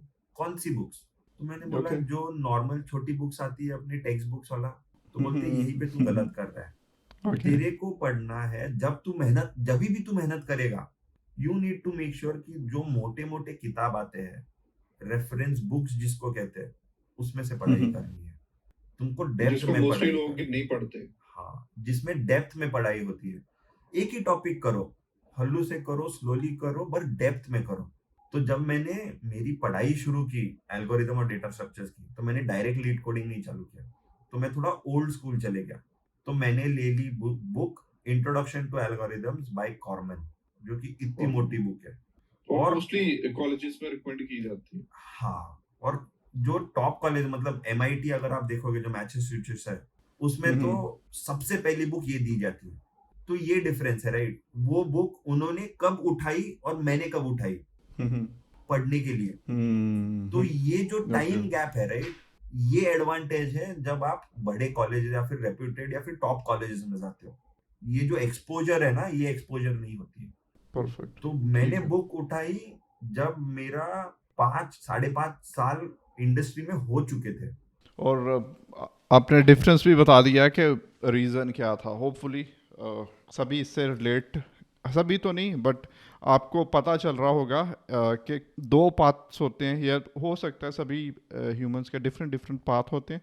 तो इनको वो चीज़ कब रियलाइज़ हुई और ये पाथ अपना किसी न किसी हद तक फिर एक दिशा में जा रहे थे जहाँ पर इनको काफ़ी पहले से जाना चाहिए था। हाँ, मतलब अभी उसका हर एक का अपना अपना जर्नी होता है। तो मेरे जो नसीब था उसमें लिखा था कि ये टाइम पे मैं ये बुक उठाऊं, तो तब मैंने उठाई है। मैं तो इट इज डिसरिस्पेक्ट नहीं कर रहा यार, मतलब हाँ, कोई नहीं भी नहीं ऐसा नहीं नहीं है वो, नहीं नहीं लाइक मैं ऑडियंस के साथ ही मैंने बात करी है। एब्सोल्युटली, मैं तो आपको एग्री कर रहा हूँ इस पॉइंट पे हम्म कि इट हैज टू बी कि ऐसे नहीं होना चाहिए कि आपने अभी तक नहीं उठाया तो आपने बहुत गलत किया है। It is not that way. जो मतलब आदमी या फिर कोई भी बंदा डिसीजन लेता है, उसको जितनी इंफॉर्मेशन एट दैट पॉइंट है, उसके बेसिस पे डिसीजंस लेता है। तो तब इतनी दैट्स ट्रू। इंफॉर्मेशन थी नहीं है, तो जिसके बेसिस पे डिसीजंस लिए गए। जब इंफॉर्मेशन आई तब डिसीजंस चेंज हो गए। तो it is all about having that right information at the right time, और सबके लिए अलग अलग हो सकता है। That's true. ओके, आप अपने जॉब के एक्सपीरियंस के बारे में ही बताइएगा। आप थर्ड से फोर्थ कंपनी में स्विच कर रहे हैं? नहीं, सेकंड से थर्ड में जा रहा हूँ। थॉटवर्क्स में था, थॉटवर्क्स में 2 साल किए, तो वहां पे मैंने उससे 5 साल। पहले आप स्प्रिंगर और बिटवाइज पे नहीं जा चुके हैं? बिटवाइज और स्प्रिंगर हो गया ना अपना। स्प्रिंगर पे अपन ने पेयर प्रोग्रामिंग वगैरह वो सब डिस्कस कर लिया। आप थॉटवर्क से अपना ऑलमोस्ट डन आप करिएगा, फिर उसके बाद मूव करते हैं आगे। हाँ, आपकी थर्ड कंपनी थी उसके बारे में आप बता रहे हैं, और उसके बाद फिर आपने फोर्थ कंपनी में क्यों, कैसे और कब गए, ये बताइएगा।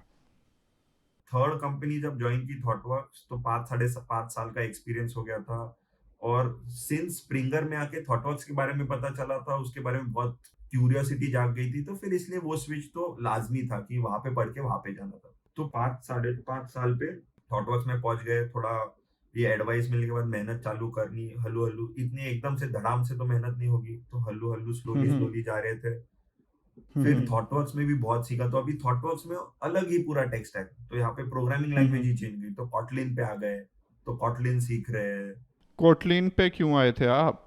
कॉटलिन पे प्रोजेक्ट की रिक्वायरमेंट थी।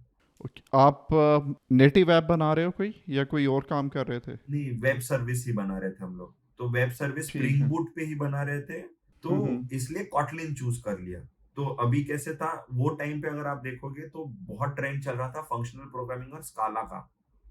बट स्काला का जो और किस ईयर लर्निंग, की बात है ये?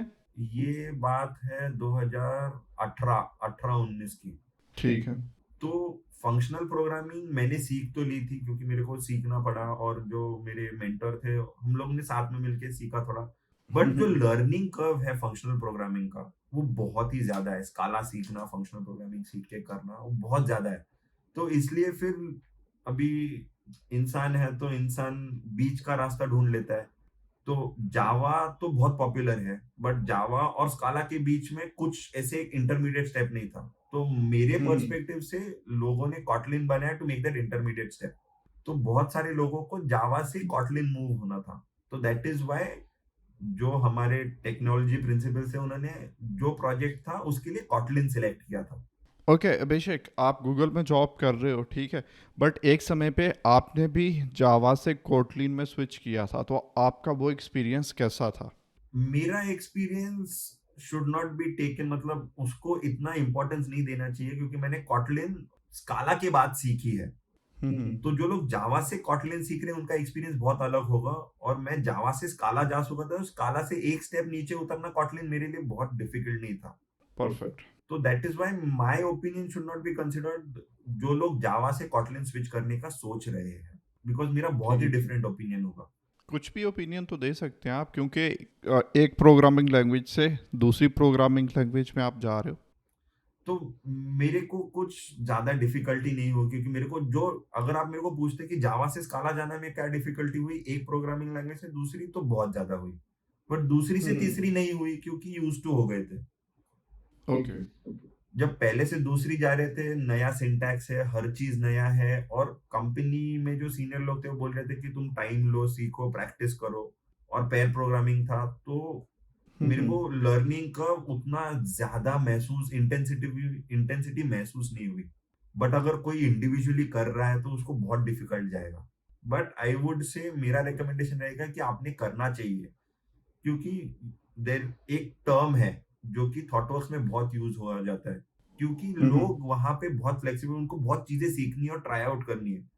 तो जो लोगों को बहुत सारे प्रोग्रामिंग लैंग्वेज आता है, दो से ज्यादा, तो उनको पॉलीग्लॉट डेवलपर्स बोलते हैं।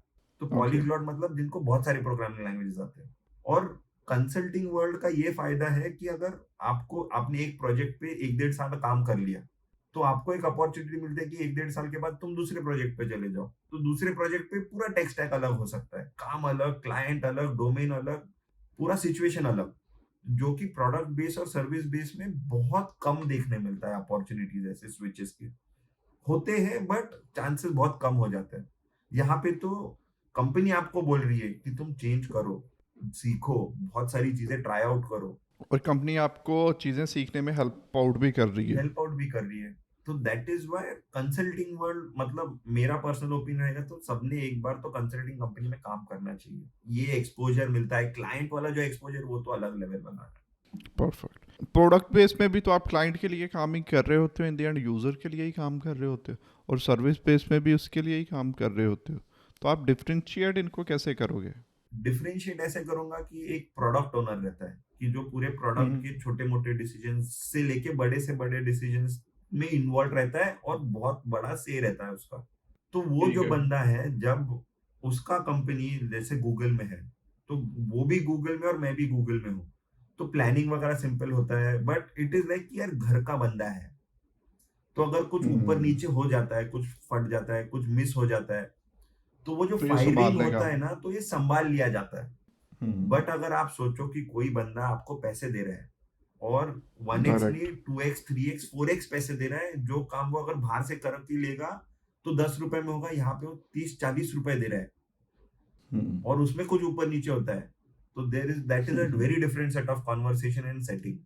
तो डिफरेंट क्या, बुरी ही होगी यार, मतलब इतना शुगर कोटेड तो रहेगी नहीं, सीधी सी बात है, कॉर्पोरेट में रहता है, सर ऐसे कर लेते, आई विश आप ऐसे कर लेते, मतलब निकल जाता है। और हाँ, ऐसा नहीं रहेगा सीधा, कुछ क्लाइंट्स तो गाली तक पे भी आ जाते हैं भाई, सीधा सा। बहुत टफ कॉन्वर्सेशन होते हैं, तो वहां पे आप टफ कॉन्वर्सेशन का इंपॉर्टेंस सीखते हो। ओके। और थॉटवर्क्स के इसमें मैं और एक चीज हाईलाइट करना चाहता हूँ जो मैंने सीखी है, दैट इज फीडबैक। थॉटवर्क्स में पूरी जगह पे फीडबैक कल्चर है। अगर ओके। आप किसी के साथ काम कर रहे हो, तो आपने उसको फीडबैक देना है। फीडबैक क्यों देना है, कैसे देना है, इसका क्या इंपॉर्टेंस है, नहीं देने से क्या होगा। ये जो कल्चर है ना, ये बहुत सही कल्चर है, और ये हर एक ने अडॉप्ट करना चाहिए। इससे ग्रोथ, पर्सनल ग्रोथ, खुद की भी और सामने वाले की भी बहुत सही होती है। अभी जैसे मैंने मेरी टीम के साथ काम किया है, तो एक आध हम्म। महीने के बाद मैं जाके पूछूंगा कि कैसे लग रहा है, मेरे इसमें कुछ इम्प्रूवमेंट्स है क्या, मैं क्या चीजें अच्छी कर रहा हूँ, वो मेरे को बताओ, जो मैंने करते रहने चाहिए।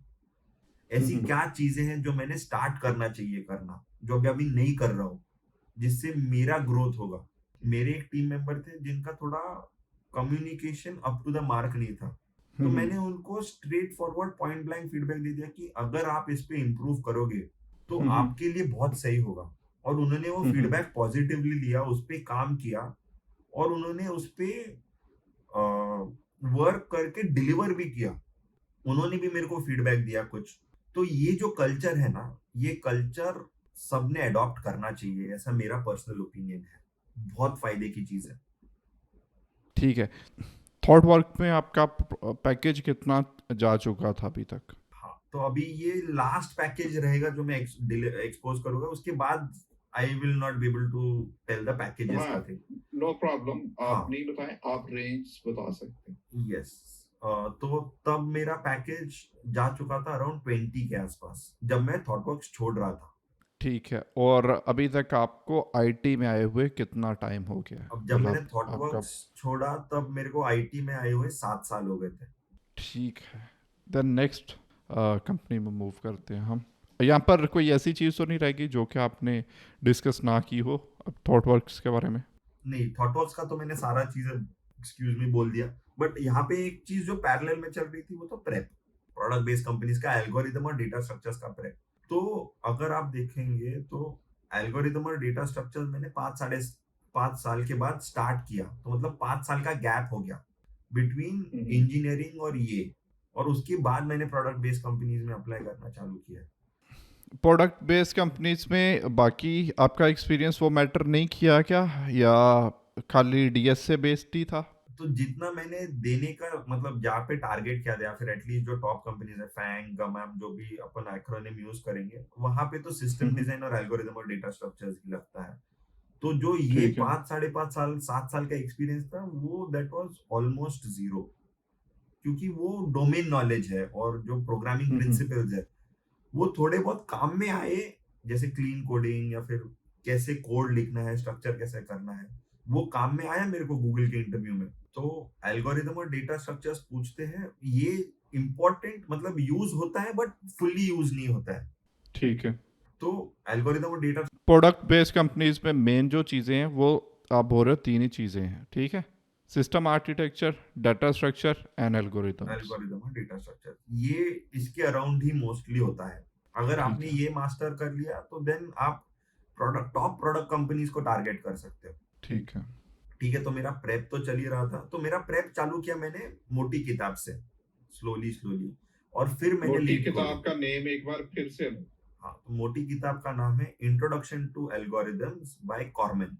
फॉरमैन, ठीक हाँ, है। तो उसमें से हल्लू हल्लू जाके टाइम कॉम्प्लेक्सिटी कैसे करते हैं, कैसे कैलकुलेट करते हैं, स्पेस कॉम्प्लेक्सिटी, ये सारी चीजें डिटेल डेप्थ में पढ़ ली। और फिर हम्म। जाके अभी जो कॉम्पिटिटिव प्रोग्रामिंग रहता है, लीड कोडिंग जो बोलते हैं, तो हम्म। वो बाद में आया। पहले तो कंसेप्ट्स और ग्राउंड वर्क सॉलिड कर लिया। कि एकदम जितने कॉन्सेप्ट हैं, सिंटैक्स हैं, उनका पता चल रहा है, एक लूप के अंदर दूसरा चलाना है, एरे क्या होता है आपको पता चल रहा है, किधर से वैल्यू आया, इसको स्वैप हम कर रहे हैं, स्टैक, अरेज, क्यू, सारे के सारे आपके डन हो गए। ठीक है। उसके बाद एल्गोरिदम जितने टॉपिक थे वो सारे के सारे डन हो चुके हैं। टॉपिक वाइज प्रिपरेशन आपने कर ली बुक से, साथ में एक। ठीक है। और जब टॉपिक आप प्रिपेयर कर रहे हो, एक टॉपिक कर रहे होगे और साथ में कुछ एग्जाम्पल्स कर रहे थे, उसके बारे में बताइएगा कि आपने डीएसए की प्रिपरेशन करी कैसे।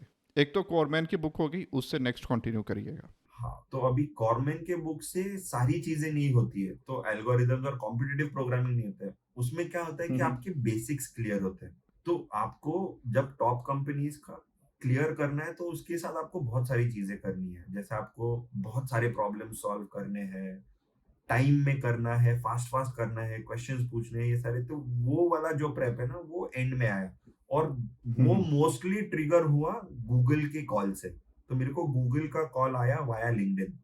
तो लिंक्डइन पे ओके। रिक्रूटर ने पिंग किया कि तुम्हारा स्केड्यूल करना है, कैसे करे। यार सभी को तो गूगल मैसेज ऐसे नहीं करता, क्योंकि एक तो ये ऑफ कैंपस है, आप ही को क्यों किया, जबकि लिंक्डइन पे तो हजारों लोग हैं। हाँ, तो ये भी एक गुड क्वेश्चन है। इसका कैसे है ना, तो इसका माय थियरी इज कि जो थॉटवर्क्स का ब्रांड नेम है, राइट, उसके हम्म। कारण कहीं से ना कहीं तो सर्च करके मिला होगा, ऐसे मेरे को लग रहा है। ठीक है। फिल्टर आते हैं ना लिंक्डइन पे सर्च करने के लिए, इस कंपनी का बंदा सर्च करो।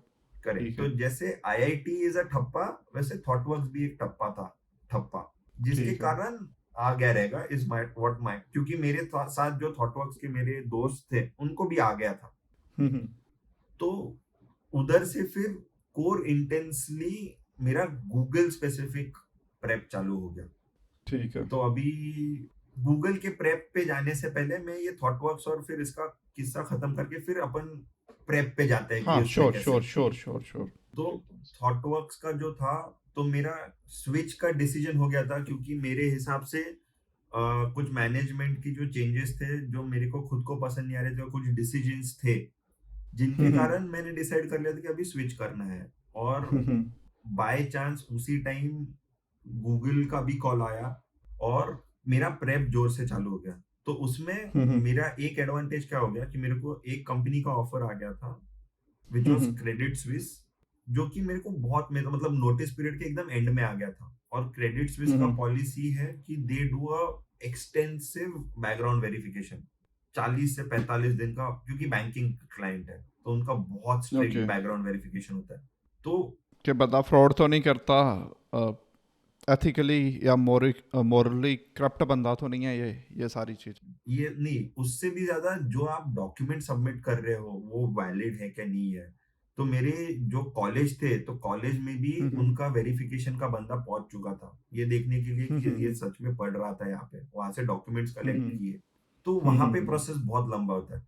तो ऐसे हो गया बाय मतलब लक या फिर चांस बोल सकते हैं कि मेरा थॉटवर्क्स का नोटिस पीरियड भी खत्म हो गया और वहां पे बैकग्राउंड वेरिफिकेशन भी चल रहा है। तो मेरे को एक आध महीने का टाइम पूरा डेडिकेटेडली मिल गया जिसमें मैं गूगल का प्रेप कर रहा था। ठीक है। तो that was a very big differentiator, क्योंकि अपन जब मेरा प्रेप चालू था तो एवरी डे थोड़ा थोड़ा थोड़ा इतना इंटेंसिटी नहीं आता है। बट जो मेरे को वो महीना मिला जिसमें मेरे को पता है कि महीने के एंड में मेरा इंटरव्यू है, तो मेरा जो इंटेंसिटी था काम करने का पढ़ने का वो बहुत नेक्स्ट लेवल पे पहुंच गया था। वैसे 14 15 घंटे कर पा रहा था मैं, क्योंकि मेरे को रिस्पॉन्सिबिलिटी भी नहीं थी कोई, कंपनी का 8 घंटे काम भी नहीं करना है और गोल भी दिख रहा था सामने। तो ऐसे अगर अपॉर्चुनिटी आता है तो इसको ग्रैब करना चाहिए। तो मैंने ग्रैब किया और उसमें बहुत पढ़ाई की। और फिर और आपको साथ में पता भी चल रहा था अगर मैं मेहनत करूंगा तो इसका फल भी मुझे बड़ा मिलेगा। और साथ में मोटिवेशन फिर तो आ ही जाता है ना, क्योंकि मोस्टली अगर हम काम कर रहे हैं तो साथ में अगर हमने खुद को ही कोई टारगेट नहीं दे रखा तो हम किसी साइड पे भी नहीं जाते। जब हमें पता है कि मेरा टारगेट ये है तो हमारी लर्निंग बहुत ही फास्ट हो जाती है और ऑटोमेटिकली हम खुद को बहुत अच्छे से मैनेज कर लेते हैं। Correct, absolutely. और वो मोटिवेशन एक नेक्स्ट लेवल पे चला जाता है जिससे आप बहुत सारे एफर्ट डालने के लिए मोटिवेटेड हो जाते हो और ऐसे स्मूथ सेलिंग हो जाता है, पूरा एकदम सिंपलिस्टिकली हो जाता है। तो इसको थोड़ा सा ही कंटिन्यू करूंगा मैं। तो इसके बाद मेरी नेक्स्ट कंपनी थी जो क्रेडिट स्विस थी, जो कि जहां पे मैं सिर्फ 2-3 महीना ही था, क्योंकि उसका ऑफर आ गया था तो ज्वाइन किया। उसने में गूगल भी हो गया और फिर मैंने गूगल ज्वाइन कर ली 2-3 महीनों के बाद। ठीक है। तो अभी चलते हैं मेन वाले क्वेश्चन में।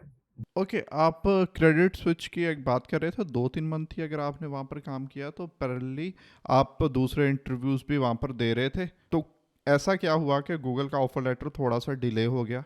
हाँ, तो मैं बताता हूँ। वहां पे गूगल का मतलब क्रेडिट स्विस का ऑफर लेटर आने के बाद तो मैंने किसी इंटरव्यू नहीं दिया, तो सिर्फ गूगल का चल रहा था प्रोसेस वाला। तो ओके। तो गूगल का कैसे हो गया, मेरा प्रोसेस चल रहा था 2 से 2.5 महीना। क्रेडिट स्विस में दूसरे ऑफर्स तो नहीं थे, तो गूगल का ही प्रोसेस चल रहा था। तो जितने 2-3 महीने हुए और ऑफर आ गया तो मैंने तुरंत ही पेपर डाल दिए, रिजाइन डाल दिया। और सिंस परमानेंट नहीं होता, क्योंकि पहले 3 महीने का प्रोबेशन था, तो मेरे को रिलीव भी जल्दी मिल गया। तो ये था दिसंबर 21 के आसपास में, 2021 और अभी के तक आपको कितना टाइम हो चुका है हाँ, तो दिसंबर जॉब करते हुए? दिसंबर 2021 में 7.5 साल हो गए थे। ठीक है। और मेरा गूगल का ज्वाइनिंग हुआ है 10 जनवरी 2022 में। तो अभी मेरे को गूगल में लगभग 2 साल और 1 आध महीना हुआ है। और मेरा अभी टोटल एक्सपीरियंस है 9.5 साल का। ठीक है। अभिषेक, आप ग्रेजुएट हुए, ग्रेजुएट होने के बाद आपने 7 इयर्स जॉब करी डिफरेंट पोजीशंस पर, डिफरेंट कंपनीज में।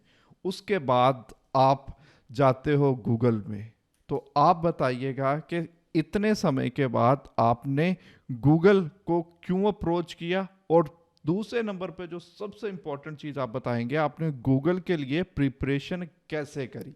करेक्ट। ठीक है, तो पहले तो मेरे को लिंक्डइन से कॉल आया रिक्रूटर का। तो पहले शेड्यूल हुआ मेरा स्क्रीनिंग राउंड। तो स्क्रीनिंग ठीक है। राउंड के लिए मेरे को लग रहा था कि मैं थोड़ा अंडर प्रिपेयर्ड हूँ, तो मैंने थोड़ा टाइम मांग लिया। तो एक 2 वीक्स का टाइम मांग लिया, तो उसमें थोड़ा सा मैंने प्रेप किया और स्क्रीनिंग राउंड दे दिया, जो मेरा क्लियर हो गया। उसके बाद गूगल आपको अपॉर्चुनिटी देता है कि आपको नेक्स्ट इंटरव्यू कब शेड्यूल करना है, आपके जो ऑन साइट वाले इंटरव्यूज रहते हैं। तो एक स्क्रीनिंग ठीक है। राउंड रहता है, फिर 4 ऑन साइट के इंटरव्यूज रहते हैं। तो अगर आप प्री कोविड देखोगे, तो गूगल आपका पूरा ट्रैवल का खर्चा उठाता है टू द नियरेस्ट ऑफिस, जहाँ पे आपको ओके। आपके इंटरव्यूज देने होते हैं। इसीलिए उनको ऑन साइट इंटरव्यूज बोलते हैं। तो ऑन हम्म। साइट में 4 राउंड्स होते हैं, हम्म। सिस्टम डिजाइन और एल्गोडीएस वाला। दो एल्गोरिथम डेटा स्ट्रक्चर, एक सिस्टम डिजाइन और एक गूगलीनेस वाला राउंड होता है। ठीक है। अब स्टेप बाय स्टेप आप मेन हेडिंग की तरह मेंशन करोगे, उसके बाद डिटेल से बताओ, फर्स्ट राउंड, फिर सेकंड, फिर थर्ड, फिर फोर्थ। तो जब मैंने मेरे ऑन साइट शेड्यूल करने, तो मैंने 1 महीने का टाइम मांग लिया। तो मेरा जो 1 महीने का टाइम था, जिसमें मेरे को एक कंपनी से दूसरी कंपनी में जाना था, वो वाला टाइम और ये ऑन साइट के इंटरव्यूज का गैप वाला टाइम ओवरलैप हो गया, जिसके कारण ओके। मेरे को प्रिपरेशन के लिए टाइम बहुत मिल गया ऑन साइट के लिए। हम्म। तो फिर मैंने ऑन साइट में एक एल्गोरिथम डेटा स्ट्रक्चर्स करा हूँ, जिसमें लीड कोड सिंपल पूछते हैं, अगर लीड कोड इजी है तो 2 पूछते हैं, मीडियम हार्ड रहेंगे तो 1 पूछते हैं, और फिर फॉलो अप्स भी रहते हैं। और सिस्टम डिजाइन में एक जेनेरिक आप चूज कर सकते हो कि कौन सा टाइप का क्वेश्चन रहेगा। तो it is like a system को डिजाइन करना है बेसिकली। जैसे ट्विटर को ठीक डिजाइन है। कर लिया, या फिर कोई डेटाबेस डिजाइन हम्म। कर लिया, उसको आप अप्रोच कैसे करोगे, ये देखते हैं। और जो गूगलीनेस वाला राउंड होता है ना, it is more of a cultural fit round, कि आप किसी सिचुएशन में कैसे रिएक्ट करते हो, आपके जो ओपिनियंस है वो बहुत एक्सट्रीम ओपिनियंस तो नहीं है किसी के से। अभी जैसे गूगल एक इंटरनेशनल कंपनी है, तो बहुत सारे ट्रू। कंट्रीज में है, बहुत सारे रेसेस के लोग काम करते हैं, अलग अलग बैकग्राउंड्स के लोग काम करते हैं, अलग अलग जेंडर्स के लोग काम करते हैं। तो इनके अगेंस्ट या फिर इनके फॉर में आपके, या फिर बहुत सारे रिलीजन्स के लोग काम करते हैं। तो आपके कुछ बहुत स्ट्रॉन्ग ओपिनियंस तो नहीं है किसी के अगेंस्ट या किसी के फॉर। तो ये सारा इवेल्युएट होता है, आपका इनोवेशन इवेल्युएट होता है, आपके टाइम मैनेजमेंट स्किल्स, बहुत सारी चीजें इवेल्युएट होती है गूगलीनेस वाले राउंड में।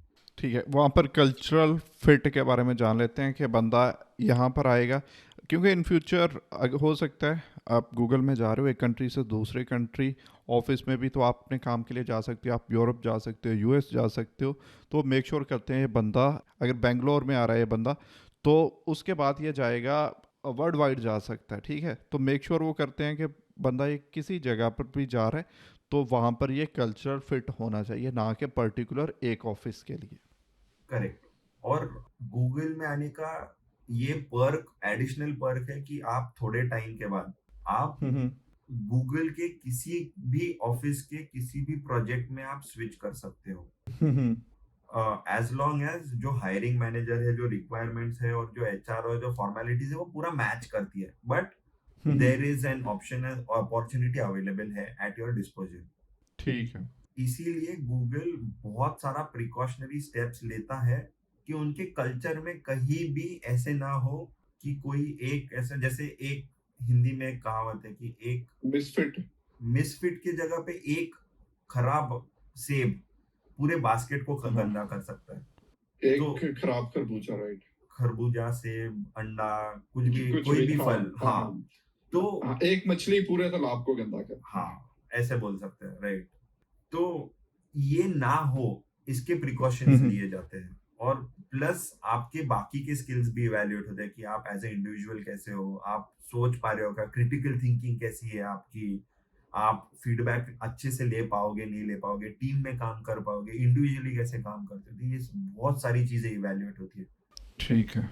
और हाँ, तो अभी चलते हैं थोड़ा सा प्रेपरेशन कैसे किया।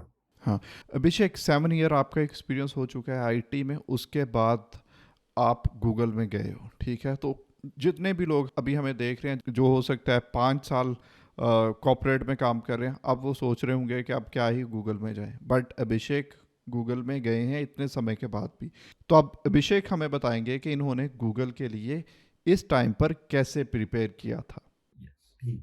तो पहले तो इंट्रोडक्शन टू एल्गोरिथम्स बाय कॉर्मेन वो खत्म कर ली। फिर आता है डिफिकल्ट पार्ट, अभी कंपनी स्पेसिफिक प्रिपरेशन जो है, ये मैंने किया, टारगेट किया कि गूगल का क्या क्या राउंड्स होते हैं, उसमें क्या चेक करते हैं, क्या पूछते हैं, इसके बारे में बहुत कंटेंट अवेलेबल है इंटरनेट पे। ब्लॉग्स पढ़ो, ठीक है। वीडियोस देखो, गूगल के वेबसाइट स्क्रॉल करो, बहुत सारा रिसर्च करो। तो एक चीज मैंने सीखी है कि आपको कोई भी चीज करनी है तो उससे पहले रिसर्च बहुत जरूरी है। तो आपको गूगल के हर एक इंटरव्यू में क्या क्या पूछ सकते हैं, क्या क्या इवेल्युएट करते हैं, इसका बहुत सारा हम्म, डेटा अवेलेबल है। और एक ठीक है। चीज गूगल की अच्छी है कि वो जो रिक्रूटर रहता है ना, वो भी आपको कुछ हिंट्स दे देता है कि आपको ये 4 पैरामीटर्स पे जज किया जाएगा, इसमें क्या देखेंगे और क्या रेटिंग दे सकते हैं। तो ये क्वेश्चंस आप रिक्रूटर को पूछ सकते हो और रिक्रूटर ठीक है। आंसर्स देते हैं। तो ओके। ये डेटा गैदर करना, तो कंपनी स्पेसिफिक डेटा गैदर करना सबसे फर्स्ट स्टेप, कि एल्गोरिथम्स और डेटा स्ट्रक्चर्स में कौन कौन से पूछ सकते हैं। तो मेरे को ये प्रेप करने के बाद ये समझ में आया कि गूगल का प्रेपरेशन कोई आसान नहीं है, क्योंकि इसमें जितने भी टॉपिक्स हैं, उन टॉपिक्स में से कोई भी टॉपिक पे क्वेश्चन आ सकता है। तो आपका जो और ब्रेड्थ है, वो ब्रेड्थ पूरा 100% होना ही चाहिए। तो मैंने मेरे पहला टारगेट किया कि ब्रेड्थ खत्म करना है। अभी ब्रेड्थ ठीक है। जाने के बाद डेप्थ कितना है, जैसे ब्रेड्थ इज इन, मैंने ग्राफ्स कर लिया, डेटा ट्रीज कर लिया, ग्राफ्स कर लिया, डीपी कर लिया, लिंक लिस्ट कर लिया, एरेज कर लिया, स्टैक्स कर लिया, क्यूज कर लिया, हीप्स कर लिया, इसका बेसिक कर लिया और छोटे छोटे प्रॉब्लम सॉल्व कर लिए। तो इसका मतलब ये है क्या कि अगर मैं इंटरव्यू जाऊंगा, मेरे को ग्राफ्स का क्वेश्चन आएगा तो मैं सॉल्व कर लूंगा? नहीं, ठीक उसके है। लिए मेरे को चाहिए डेप्थ, और हर एक टॉपिक का डेप्थ भी चाहिए। डेप्थ आएगा बहुत सारे क्वेश्चन सॉल्व करने से उस टॉपिक के। और बहुत सारे क्वेश्चन, अगर अभी मैं लीड कोड का एग्जांपल लूंगा, तो लीड कोड ने अभी इतना डेटा अवेलेबल है कि लोगों ने आपको कैटेगराइज भी करके दिया है कि ये इजी है, ये मीडियम है, ये हार्ड वाले हैं। तो लोगों ने स्टीरियोटाइप भी कर दिया कि गूगल मीडियम वाले पूछता है, या हार्ड वाले एक हाथ दूसरा आता है। तो ये स्टीरियोटाइप से मैं थोड़ा पीछे हट गया कि नहीं, ये स्टीरियोटाइपिंग में नहीं जाना है। अपने को डिफिकल्ट डेप्थ चाहिए ना, तो हार्ड वाले सॉल्व कर लो, तो मीडियम वाले तो बनेंगे ही बनेंगे। तो पहले तो परफेक्ट। ब्रेड्थ कवर कर लिया, फिर डेप्थ में जाना चालू किया, जो कि टॉपिक्स जैसे ग्राफ्स, जो कि डिफिकल्ट टॉपिक्स हैं, ग्राफ्स, ट्रीज, डीपी। अभी इनमें से कोई भी क्वेश्चन कभी भी आ सकता है। एंड अभी जैसे मैं इंटरव्यूज भी लेता हूँ गूगल में, तो अभी तक एक कितने इंटरव्यूज ले चुके हो आप? मैंने 2 डिजिट में इंटरव्यूज लिए, 10-15 के आसपास। ठीक है। तो रैंडमनेस बहुत है। तो मेरे को बहुत सारे क्वेश्चंस आते भी है लिंक्डइन पे कि ऐसे कौन से हॉट टॉपिक्स है कि मैं इतने कर लूंगा तो मैं गूगल में आ जाऊंगा। कोई गुरु मंत्रा नहीं है। जो इंटरव्यूअर है, उसके हाथ में उसका जो माइंडसेट है, उस टाइम पे उसको लगा कि आज मैंने ग्राफ्स पूछ लिया तो आज ग्राफ्स पूछ लिया, कल मैंने लिंक लिस्ट पूछ लिया तो लिंक लिस्ट पूछ लिया, और ठीक है। क्वेश्चंस रिपीट नहीं होते हैं। तो इट इज वेरी रैंडम। तो मेरा सजेशन या फिर जो चीज मेरे लिए वर्क की है कि ब्रेड्थ बढ़ा लो और डेप्थ भी बढ़ाओ। इसके लिए टाइम जाएगा, उतना टाइम दो, गो स्लो। घाई करेंगे तो नहीं होगा। ये टॉपिक बहुत रेयरली पूछते तो इसको स्किप कर दिया और गलती से वही आ गया। तो one of the worst impressions आप गूगल के इंटरव्यू में छोड़ सकते हैं कि आपको वो वाला डेटा स्ट्रक्चर या फिर वो टॉपिक आता ही नहीं है। That is a very big red flag. Flag, in fact blunder ही हो जाएगा, ये तो आप ट्राई भी नहीं कर रहे। यस, तो that is a very big red flag. तो डेप्थ ब्रेड बना ली, डेप्थ बढ़ा रहा था। उसके बाद आता है जो मेरे लिए बहुत काम कर गया। अभी मैं एक चीज मेरे को हेल्प की, जो मेरा चेस का बैकग्राउंड था कि सेकंड सेकंड पे खेलना। तो क्योंकि मैं स्टेट चैंपियनशिप्स वगैरह खेलता, तो वहां पे तो सेकंड सेकंड का हिसाब रहता है। तो मैंने मेरी तरफ से एक स्टेप जाके मैंने टाइम पे भी प्रैक्टिस किया है, जहां पे मैंने, अगर मेरे को किसी ब्लॉग्स में टाइमिंग का भी एक स्ट्रक्चर आया था कि इतने टाइम में ये होना चाहिए, तो वो मैं शेयर नहीं कर पाऊंगा क्योंकि अभी मेरे को it is resonating with what is there in the internal documentation जो अंदर लिखा हुआ है उसके लाइंस पे, तो वो मैं शेयर नहीं कर पाऊंगा। बट आपको ब्रेक कर देना चाहिए कि इतना टाइम आप इसके लिए दोगे कि क्वेश्चंस पूछने के लिए, थोड़ा और डेटा गैदर करने के लिए कि जो प्रॉब्लम दिया है, फिर इतने टाइम में कोड लिख के हो ही जाना चाहिए। तो आपको स्पीड का भी प्रैक्टिस करना है कि ठीक आपका है। टाइपिंग बढ़ाना है आपको। आपने एडिटर या फिर आईडीज में प्रैक्टिस करेगा। आईडी जो होता है इंटीग्रेटेड डेवलपमेंट एनवायरनमेंट, जैसे एंड्रॉइड स्टूडियो हो गया, इंटेलिजे हो गया, यहाँ पे बहुत सारे शॉर्टकट्स चलते हैं। बट गूगल का दैट्स ट्रू। इंटरव्यू नोटपैड पे चलता है, तो उसकी प्रैक्टिस होनी चाहिए। सही सही सही सही। सिंटैक्स की प्रैक्टिस होनी चाहिए। अगर आपका सिंटैक्स गलत होता है तो वो भी नोट होता है। सिंटैक्स की प्रैक्टिस करो, इंडेंटेशन की प्रैक्टिस करो। तो वो मैंने किया है। और मैंने थॉटवर्क्स में जो क्लीन कोडिंग प्रिंसिपल सीखे थे कि आपके फंक्शन के नाम कैसे होने चाहिए, वेरिएबल्स के नाम कैसे होने चाहिए, उसको मॉड्यूलर कैसे बनाना है, टेस्टेबल कैसे बनाना है, वो चीज भी बहुत सारे ब्लॉग्स में लिखा है कि कैसे होना चाहिए।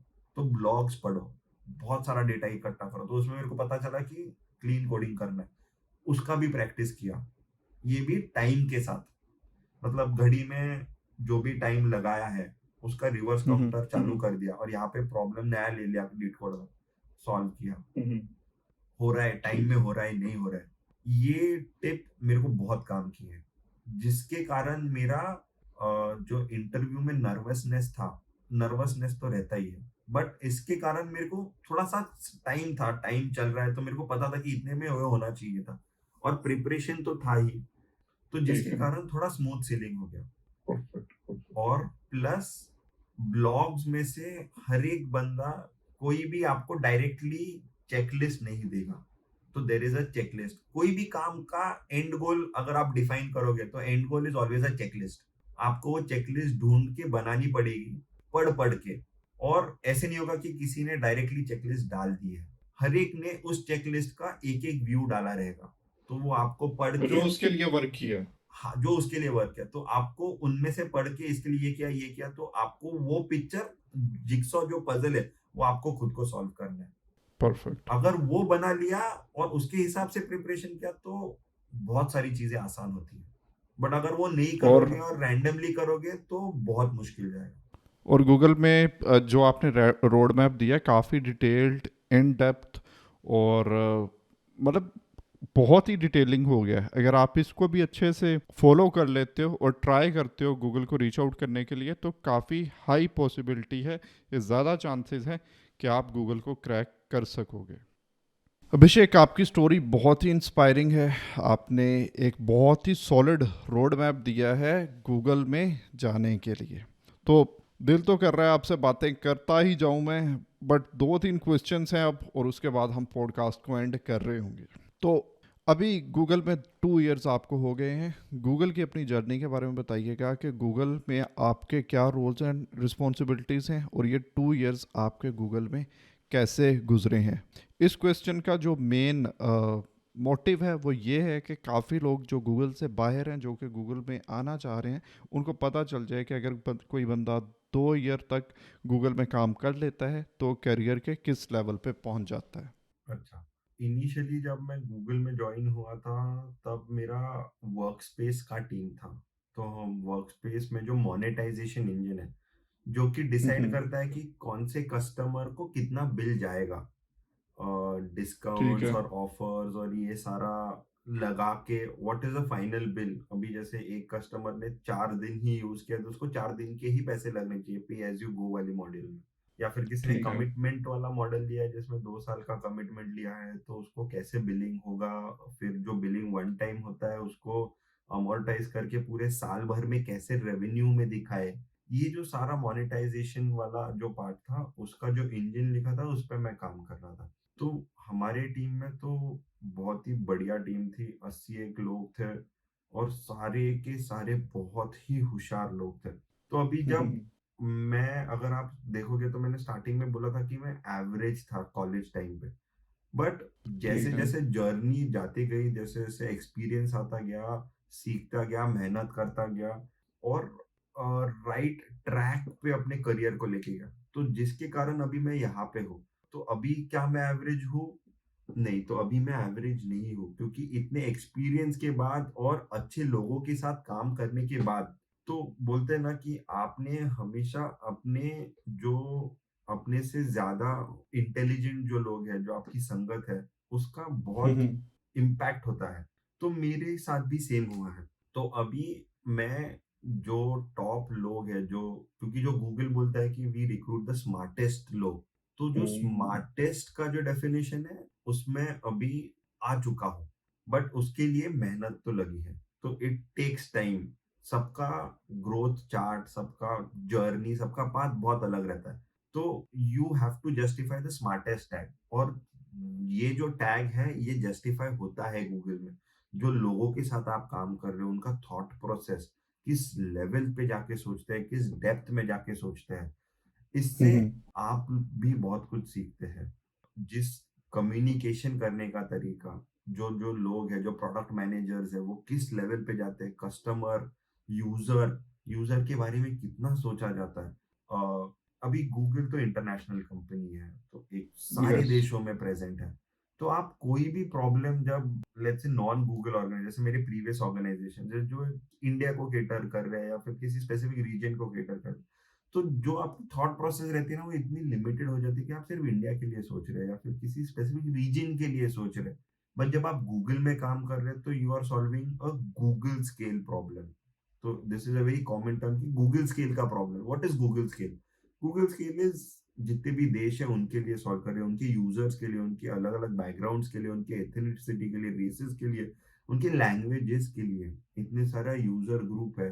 अगर आप यूजर को भी देखेंगे, तो 6 महीने का बच्चा भी यूज करता है, और 80 90 100 साल के बूढ़े लोग भी यूज कर रहे हैं। तो how to cater to such a wide audience, इनके अलग ही प्रॉब्लम्स है।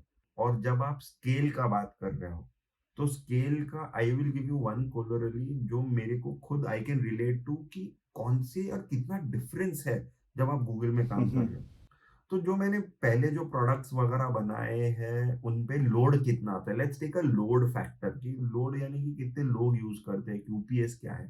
क्यूपीएस इज अ मेट्रिक, या फिर एक तरीका है मेजर करने का कि आपके सिस्टम का लोड कितना है। उसका फुल फॉर्म है क्वेरीज पर सेकेंड। तो मैंने ठीक है जितने भी सिस्टम्स पे पहले काम किया था, उस पे मैंने मैक्स लोड देखा था 100 क्यूपीएस। ओके मतलब 100 क्वेरीज पर सेकेंड, मतलब रफली आप इसको अगर किसी को समझना है कि क्यूपीएस क्या होता है, कि 100 लोग एक टाइम पे यूज कर रहे हैं।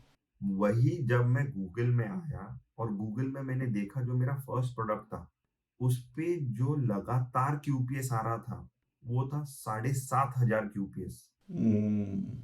मतलब साढ़े 750 टाइम्स।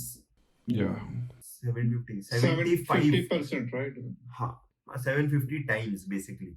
इतना ओके लोड बढ़ा है, तो जब इतना लोड बढ़ता है, तो चैलेंजेस भी बढ़ते हैं।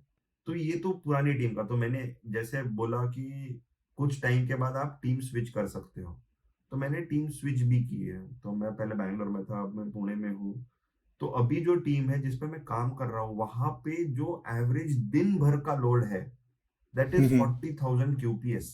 उससे भी डबल हो गया उससे भी 4 गुना 5 गुना इतना लोड है। तो जब आप ऐसे लेवल पे काम कर रहे हो, तो आपका थॉट प्रोसेस, आपका speed of problem solving problem solving speed, और एक टर्म है जो मैंने बहुत सुना है यहाँ पे, एफिकेसी। एफिकेसी का आप कितने स्पीड से कौन सी चीज करते हो, कितना फास्ट, कितना एक्यूरेटली करते हो। तो ये भी मैटर करता है, क्योंकि ये गूगल स्केल पे आप कर रहे हो। इंटरनेशनलाइजेशन है, जैसे अपन जब पहले मैं बनाता था, तो सिर्फ इंग्लिश लैंग्वेज के लिए बनाता था। बट अभी जब मैं सोचता हूँ, तो यार हिंदी लैंग्वेज है, मराठी है, ऐसे कुछ लैंग्वेजेस जैसे अरेबिक लैंग्वेज है, जो राइट से लेफ्ट लिखी जाती है। मैंडेरिन है, टॉप डाउन लिखी जाती है। तो इसको कैसे टैकल करें? ये प्रॉब्लम्स आपको छोटे छोटे जब आप देखोगे तो आएंगे नहीं, बट जब आप गूगल स्केल की बात करते हो तो आएंगे। तो ये बहुत बड़ा डिफरेंस है नॉन गूगल और एट गूगल स्केल पे। तो ये दो ठीक साल है में ये मैंने बहुत नोटिस किया, और अभी इस पे मैं अडेप्ट हो चुका हूँ। परफेक्ट और आगे के क्या प्लान्स हैं आपके अभी तो कोई ऐसे खास प्लान्स नहीं है, शॉर्ट टर्म गोल्स ही है। थोड़ा अभी टीम चेंज किया है तो थोड़ा यहाँ पे ग्रो करना है। ये वाले डोमेन के नया डोमेन है मेरे लिए, भी चैलेंजिंग डोमेन है, सिक्योरिटी डोमेन पे काम कर रहा हूँ मैं। और आपकी पोजीशन यहाँ पर क्या थी जब आप मतलब इतना एक्सपीरियंस आपके पास पहले था ही, तो क्या आप यहाँ पर SD1 थे या क्या पोजीशन गूगल ने आपको असाइन किया था? सॉफ्टवेयर डेवलपर ही बोलते हैं इसको, लेवल्स पे नहीं ब्रेक करता है। तो सॉफ्टवेयर डेवलपमेंट अभी के लिए, तो वो टाइम पे कैसे था कि हम्म। अंदर आना बहुत इंपॉर्टेंट था। अंदर आने के बाद अलग चैलेंजेस थे ये। तो ये सारी चीजें मैटर नहीं करनी चाहिए मेरे हिसाब से तो। ओके। और अपना गोल होना चाहिए कि we have to get into Google first, and then we need to think about these other things. Of other course things. Try तो हायर लेवल्स के लिए ही करना चाहिए जिसके लिए आपका एक्सपीरियंस है, बट जो मिलता है शुड बी गुड इनफ। और परफेक्ट। इसका एक other side of the coin मैं बोलूंगा। अभी जैसे मैं इंटरव्यू ले रहा हूँ, तो जो इंटरव्यू प्रोसेस है वो सेट ही ऐसे किया है कि आपका जो एक्सपीरियंस के हिसाब से ही आपको इवेल्युएट करके उस हिसाब से ही आपको ब्रैकेट में डालेंगे। Okay, perfect. अभिषेक, आपको 9 इयर्स हो गए हैं सॉफ्टवेयर इंजीनियरिंग की फील्ड में, तो अब आप रिकमेंड करेंगे आज के सॉफ्टवेयर इंजीनियर्स को, या जो स्टूडेंट्स हैं उनको आप रिकमेंड करेंगे कि वो कैसे एक बेटर सॉफ्टवेयर इंजीनियर बन सकते हैं? ओके, तो यहाँ पे है ना, थोड़ा सा जो अभी इंडस्ट्री में आ रहे हैं उनको थोड़ा अलग से अप्रोच लेना पड़ेगा। क्योंकि अभी अपन थ्रेशहोल्ड पे है एआई के जग के। तो ये एआई कहाँ पे जाएगा, कैसे जाएगा, कौन लीड करेगा, कैसे होगा, तो बहुत सारे सवाल है।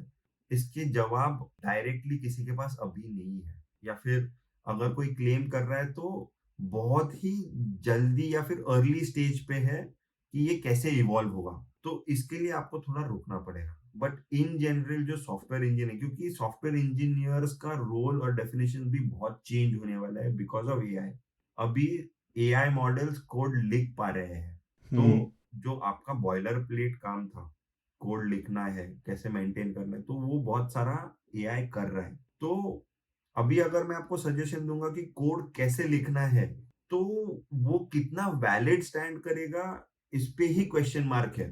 तो बट फिर भी मैं टिप्स तो दूंगा कि अगर आपको एक अच्छा सॉफ्टवेयर इंजीनियर बनना है तो पहले तो आपको थॉट प्रोसेस मेक श्योर करनी है कि थॉट प्रोसेस कैसी होनी चाहिए, इन द सेंस कि आपने डायरेक्टली कोड नहीं लिखना चाहिए, आपका कोड रीडेबल होना चाहिए।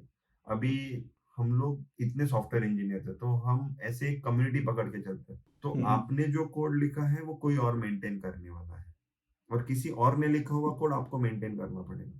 तो we need to make sure as a community कि अपन अच्छा कोड लिखे, प्रेजेंटेबल रखे, मेंटेनेबल रखे, ताकि जो इसको मेंटेन करने वाला है उसके लिए आसानी हो। अगर आप किसी की लाइफ आसान करेंगे तो कोई तो आपका लाइफ आसान करेगा। ओके। इसमें थोड़े टेक्निक्स है, I just add the technique names. तो आपको क्लीन कोडिंग करते आना चाहिए। एक यूनिट टेस्टिंग, टेस्टिंग के बहुत पैटर्न्स रहते हैं, टेस्ट पिरामिड्स रहते हैं, उसको थोड़ा पढ़ाई करनी चाहिए। सॉफ्टवेयर आर्किटेक्चर के बारे में पढ़ना चाहिए कि कैसे होता है, क्या होता है, मॉड्यूलैरिटी कैसे लानी है। फिर कोड स्मेल्स करके रहते हैं, उसके बारे में पढ़ना है, रीफैक्टरिंग के बारे में पढ़ना है। तो ये सारी जो कंसेप्ट्स हैं are independent of programming language और फ्रेमवर्क। तो इससे क्या होगा, आपने अगर ये एक बार सीख लिए तो आप किसी भी प्रोजेक्ट में इसको अप्लाई कर सकते हो, चाहे जावा का काम है, बैकएंड का काम है, यूआई का काम है, ऐप का काम है, सर्वर का काम है, आप कहीं पे भी ये कंसेप्ट अप्लाई कर सकते हो। तो these are software engineering principles, तो ये पढ़ लेनी चाहिए। आज के टाइम में जो स्टूडेंट्स जावा सीखना चाह रहे हैं या जावा सीखना स्टार्ट कर रहे हैं, तो उस पर आपके क्या विचार हैं? तो जैसे मैंने कहा कि ये एआई का जो है ये तो कोई भी नहीं बता पाएगा, बट जो जावा सीख रहे हैं तो अभी उसको जो कैसे। स्टार्ट ही कर रहे हैं, जो हेलो हाँ, वर्ल्ड ही लिख रहे हैं, VS कोड को इंस्टॉल कर रहे हैं, उनके बारे में बताना आपको। अच्छा, तो उनके लिए तो मैं सजेस्ट करूंगा कि जावा तो अभी भी most widely accepted programming language है। Almost more than 50% of the companies अभी भी जावा पे कर रहे हैं। तो आई वुड सजेस्ट कि एक कोई तो मोटी सी किताब ढूंढ लो, जैसे इंट्रोडक्शन टू जावा प्रोग्रामिंग है, जिसमें बहुत सारे कंसेप्ट क्लियर होगी कि जावा कैसे चलता है, सिंटैक्स क्या है, अंदर मेमोरी मैनेजमेंट क्या है, जेवीएम्स कैसे चलते हैं। वो वन टाइम पढ़ना है। एक बार आपने वो पढ़ लिया कि मेमोरी कैसे होती है, कौन से मेमोरी कौन से फास्ट है, तो उसके बाद और एक बुक है इफेक्टिव जावा करके, जिसमें जावा के जो निटी-ग्रिटीज़ है कि आपने अगर कॉन्स्ट लिखा है, तो वो कैसे चलता है, कि कौन सा वेरिएबल कौन से मेमोरी में जाता है, लोडिंग कैसे हटाना है, ऑप्टिमाइज़ेशंस कैसे करने हैं बेसिकली। तो वो एक बार ओके। कर लिया, तो then you have a very strong hold कि आप जावा पे बहुत अच्छे से काम कर पाओगे। ये तो बेसिक जावा और उसके रिलेटेड है, एडवांस जावा तो अलग है। पहले बेसिक जावा का एक बार स्ट्रांग हो गया तो फिर बाकी के टूल सेट है जो जावा के आजू-बाजू है। जैसे अगर आप एंड्रॉइड ऐप डेवलपमेंट कर रहे हो तो एंड्रॉइड वगैरह आ गया, या फिर दूसरी कोई टेक्नोलॉजी क्रॉस प्लेटफ़ॉर्म वाले के फ्लटर-वटर आ गया, तो वो ट्राई कर सकते हो, या फिर सर्वर साइड पे हो तो स्प्रिंग बूट वगैरह है for app hmm. Service management. तो you will have to choose that. Okay. अभी आपने जो गूगल में काम किया है वहाँ पर आपने कौन सी स्पेसिफिक लैंग्वेज राइट की है? मैंने ज़्यादातर काम जावा में किया है और अभी थोड़ा-सा पाइथन में कर रहा हूँ, एंड इंटरनली बहुत सारे प्रोटोलैंग करके है, मतलब प्रोटोज़-वोटोज़ लिखने के लिए। तो हम्म। इंटरनली भी बहुत टूल सेट है, जो कि सीखना पड़ता है, जो कि बाहर यूज़ हम्म। नहीं होता है क्योंकि वो इंटरनल टू गूगल है। ओके अभिषेक, अभी जो लोग आपको देख रहे हैं स्पेशली अभी हमें मोस्टली या मेजॉरिटी जो लोग हैं वो 18 से 24 की एज में होंगे। इनफैक्ट आप जिस जिस एज ग्रुप से हैं कमेंट सेक्शन में भी हमें बताइएगा। इससे हमें आइडिया रहता है कि हमें एक्चुअल में कौन सी ऑडियंस देख रही है। तो अभिषेक, इन सभी को अगर आप कोई मैसेज देना चाहें कि कैसे ये अपनी लाइफ में बेटर कर सकते हैं या जो जो इनके गोल हैं उनको अचीव करना चाह रहे हैं, तो उससे रिगार्डिंग अगर आप इनको कोई मैसेज दे सकें तो वो बहुत ही सही रहेगा। ओके, तो एक मैसेज जो है, जो मेरे को मेरे मेंटर्स ने दिया है और जो मैं आपको पास ऑन करूंगा, वो है कि अगर आपको कोई भी चीज आप सीख रहे हो, तो एक तो डेप्थ में पढ़ो पहली चीज, और दूसरी चीज अगर आप वो किसी को सिखा पाए, उससे आपका नॉलेज और आपका अंडरस्टैंडिंग बहुत सॉलिड हो जाएगा। तो आप ट्राई करो, आपको जो नॉलेज मिल रहा है वो आप शेयर करो, आप लोगों को मेंटर करो और लोगों के पास ये नॉलेज पहुंचाओ, जिससे आपको, hmm. It is a two way thing. वो आपको क्वेश्चन पूछेंगे, आपके डाउट्स क्लियर होंगे, आपका अंडरस्टैंडिंग और सॉलिडिफाई होगा, और प्लस आपको एक सेटिस्फेक्शन भी रहेगा कि आपने किसी को एनेबल किया है, किसी को मेंटर किया है। तो दिस इज अ टू वे, मतलब स्वॉर्ड, जिससे कारण आप भी ग्रो करोगे और दूसरों को भी ग्रो करोगे और आपको भी बहुत हेल्प होगा। ओके, दैट्स इट अभिषेक। अभिषेक, रात भी काफ़ी हो रही है, हमने ट्राई किया है इस पॉडकास्ट को जितना जल्दी हो सकता है ख़त्म करें, क्योंकि रात भी काफ़ी है, अभिषेक ने सोना भी है जी। और ऑलमोस्ट हमें 2 से ढाई घंटे लगे हैं इसकी रिकॉर्डिंग में। हमने ट्राई किया है कि जितना बेटर अभिषेक आपको गाइड कर सकें, इनका जितना भी एक्सपीरियंस है, इनका वर्क एक्सपीरियंस स्टूडेंट लाइफ से लेकर के अभी तक, इसमें से आपने काफ़ी कुछ आपको सीखने को मिला होगा। कोई ऐसा क्वेश्चन अभिषेक जो आप मेरी जगह पे होते, मतलब आप पूछ रहे होते खुद से, तो वो कौन सा क्वेश्चन आप पूछते जो कि मैं अभी मिस कर चुका हूँ? कि मेहनत पहले क्यों नहीं की। नहीं वो लाइक चलो कोई नहीं, सभी की स्टोरी मैंने स्टार्टिंग में आपको बताया था, इसका फॉर्मेट ही ऐसा है कि सभी लोगों की जो लाइफ है वो सेम नहीं रहती, सभी की लाइफ डिफरेंट है। तो इसलिए मैंने स्पेसिफिकली आपसे पूछा कि कुछ लोग ऐसे भी होंगे, हो सकता है उन्होंने डिग्री करी बट अब वो काम कर ही नहीं रहे, वो अपने फैमिली बिजनेस में चले गए, दूसरे काम में चले गए, तीसरे में चले गए। तो उनके लिए भी जो आपने रोड मैप बताया होपफुली उनके लिए भी काम में आएगा, क्योंकि इससे प्रीवियस जो हमारे एपिसोड थे उनमें रोहित से हमने बात की थी। रोहित 3 डिफरेंट फैंग कंपनीज में ना वर्क कर चुके हैं, तो वो बोल रहे थे अगर 5 ईयर का अगर कैरियर गैप भी है तो उसके बाद भी अगर कोई बंदा गूगल को रीच आउट कर रहा है, अगर बंदा जस्टिफाई कर पा रहा है ना कि कैसे उसके 5 ईयर्स उसने कहाँ कहाँ पे स्पेंड किए, तो देन गूगल उनको भी डेफिनेटली ऑन बोर्ड कर लेता है। तो इसलिए आपकी स्टोरी एक डिफरेंट साइड से इंस्पायरिंग थी, एक डिफरेंट टाइप की ऑडियंस के लिए। उनकी सिंपल सी बात है डिफरेंट ऑडियंस के लिए होगी। तो यहाँ पर हमें जितने भी लोग देख रहे होते हैं, हमारा मेन गोल ये है कि ये जो भी हमारा गेस्ट है उसकी स्टोरी से कुछ ना कुछ रिलेट कर पाएँ, इंस्पायर हो पाएँ कि अगर ये बंदा कर सकता है। क्योंकि ऐसा नहीं है कि गूगल में कोई बंदा है तो वो स्टार्टिंग से ही बहुत ही शार्प था, स्मार्ट था, या किसी और फैंग या मैंग कंपनी में है तो मतलब बहुत ही स्टार्टिंग से ही होगा कि मतलब स्टार्टिंग से बहुत अच्छा पढ़ा, आईआईटी गया, उसके बाद उसके अच्छा सीजीपीए लिया, डायरेक्ट उसको गूगल ने उठा लिया, वहाँ से फेसबुक ने उठा लिया, नेटफ्लिक्स ने उठा लिया। तो ऐसा नहीं भी होता। तो सभी टाइप की स्टोरीज आपके सामने आनी चाहिए, जिससे आप लोग इंस्पायर भी होंगे। जो हमारा गेस्ट होता है उसको लिंक्डइन का लिंक भी नीचे दिया होता है, उसको भी फॉलो करेंगे, उनको भी आप रीच आउट कर सकते हैं। ये बहुत ही हेल्पिंग लोग होते हैं सारे के सारे आपकी क्यूरीज का। इनके पास टाइम हुआ तो डेफिनेटली रीच आउट करेंगे, क्योंकि इन सभी ने अपने टाइम को मैनेज कर रखा होता है और सोशल मीडिया के लिए एक स्पेसिफिक टाइम एलोकेट किया होता है। ऐसा नहीं ये कर सकते कि जैसे आपके बेस्टीज रिप्लाई कर रहे हैं वैसे ही करें, बट ट्राई करेंगे सारे के सारे आपको गाइड करने में। एब्सोल्युटली। अगर मैंने कुछ गलत कहा है तो अभिषेक आप बता सकते हैं, नहीं तो इसी हैप्पी नोट पे हम इस पॉडकास्ट को एंड करते हैं। एब्सोल्युटली, आपको अगर कोई भी डाउट हो, कुछ भी छोटी मोटी चीजें चाहिए, तो आप हम्म, स्पेसिफिक क्वेश्चन अगर पूछेंगे तो आपको स्पेसिफिक आंसर आएगा। अगर आप पूछेंगे कि तैयारी कैसे करनी है या फिर ऐसे वेग क्वेश्चन पूछेंगे तो थोड़ा मुश्किल हो जाता है आंसर देना, क्योंकि इतने सारे क्वेरीज आते हैं, इतने सारे लोग रीच आउट करते हैं, सबको हेल्प करना हमारा इंटेंशन रहता है और हमको हेल्प करना है। बट अगर आपके क्वेश्चन स्पेसिफिक नहीं रहेंगे और टू द पॉइंट नहीं रहेंगे और उसमें अगर हमको लग में आ रहा है कि आपने तैयारी ही नहीं की आपके एंड पे, कि आपने थोड़ा होमवर्क किया है और आप खुद से दिख रहा है कि आप मेहनत कर रहे हो और आपको थोड़ा सा गाइडेंस की जरूरत है, तो हेल्प करने में भी उतना ही रेसिप्रोकेशन आता है।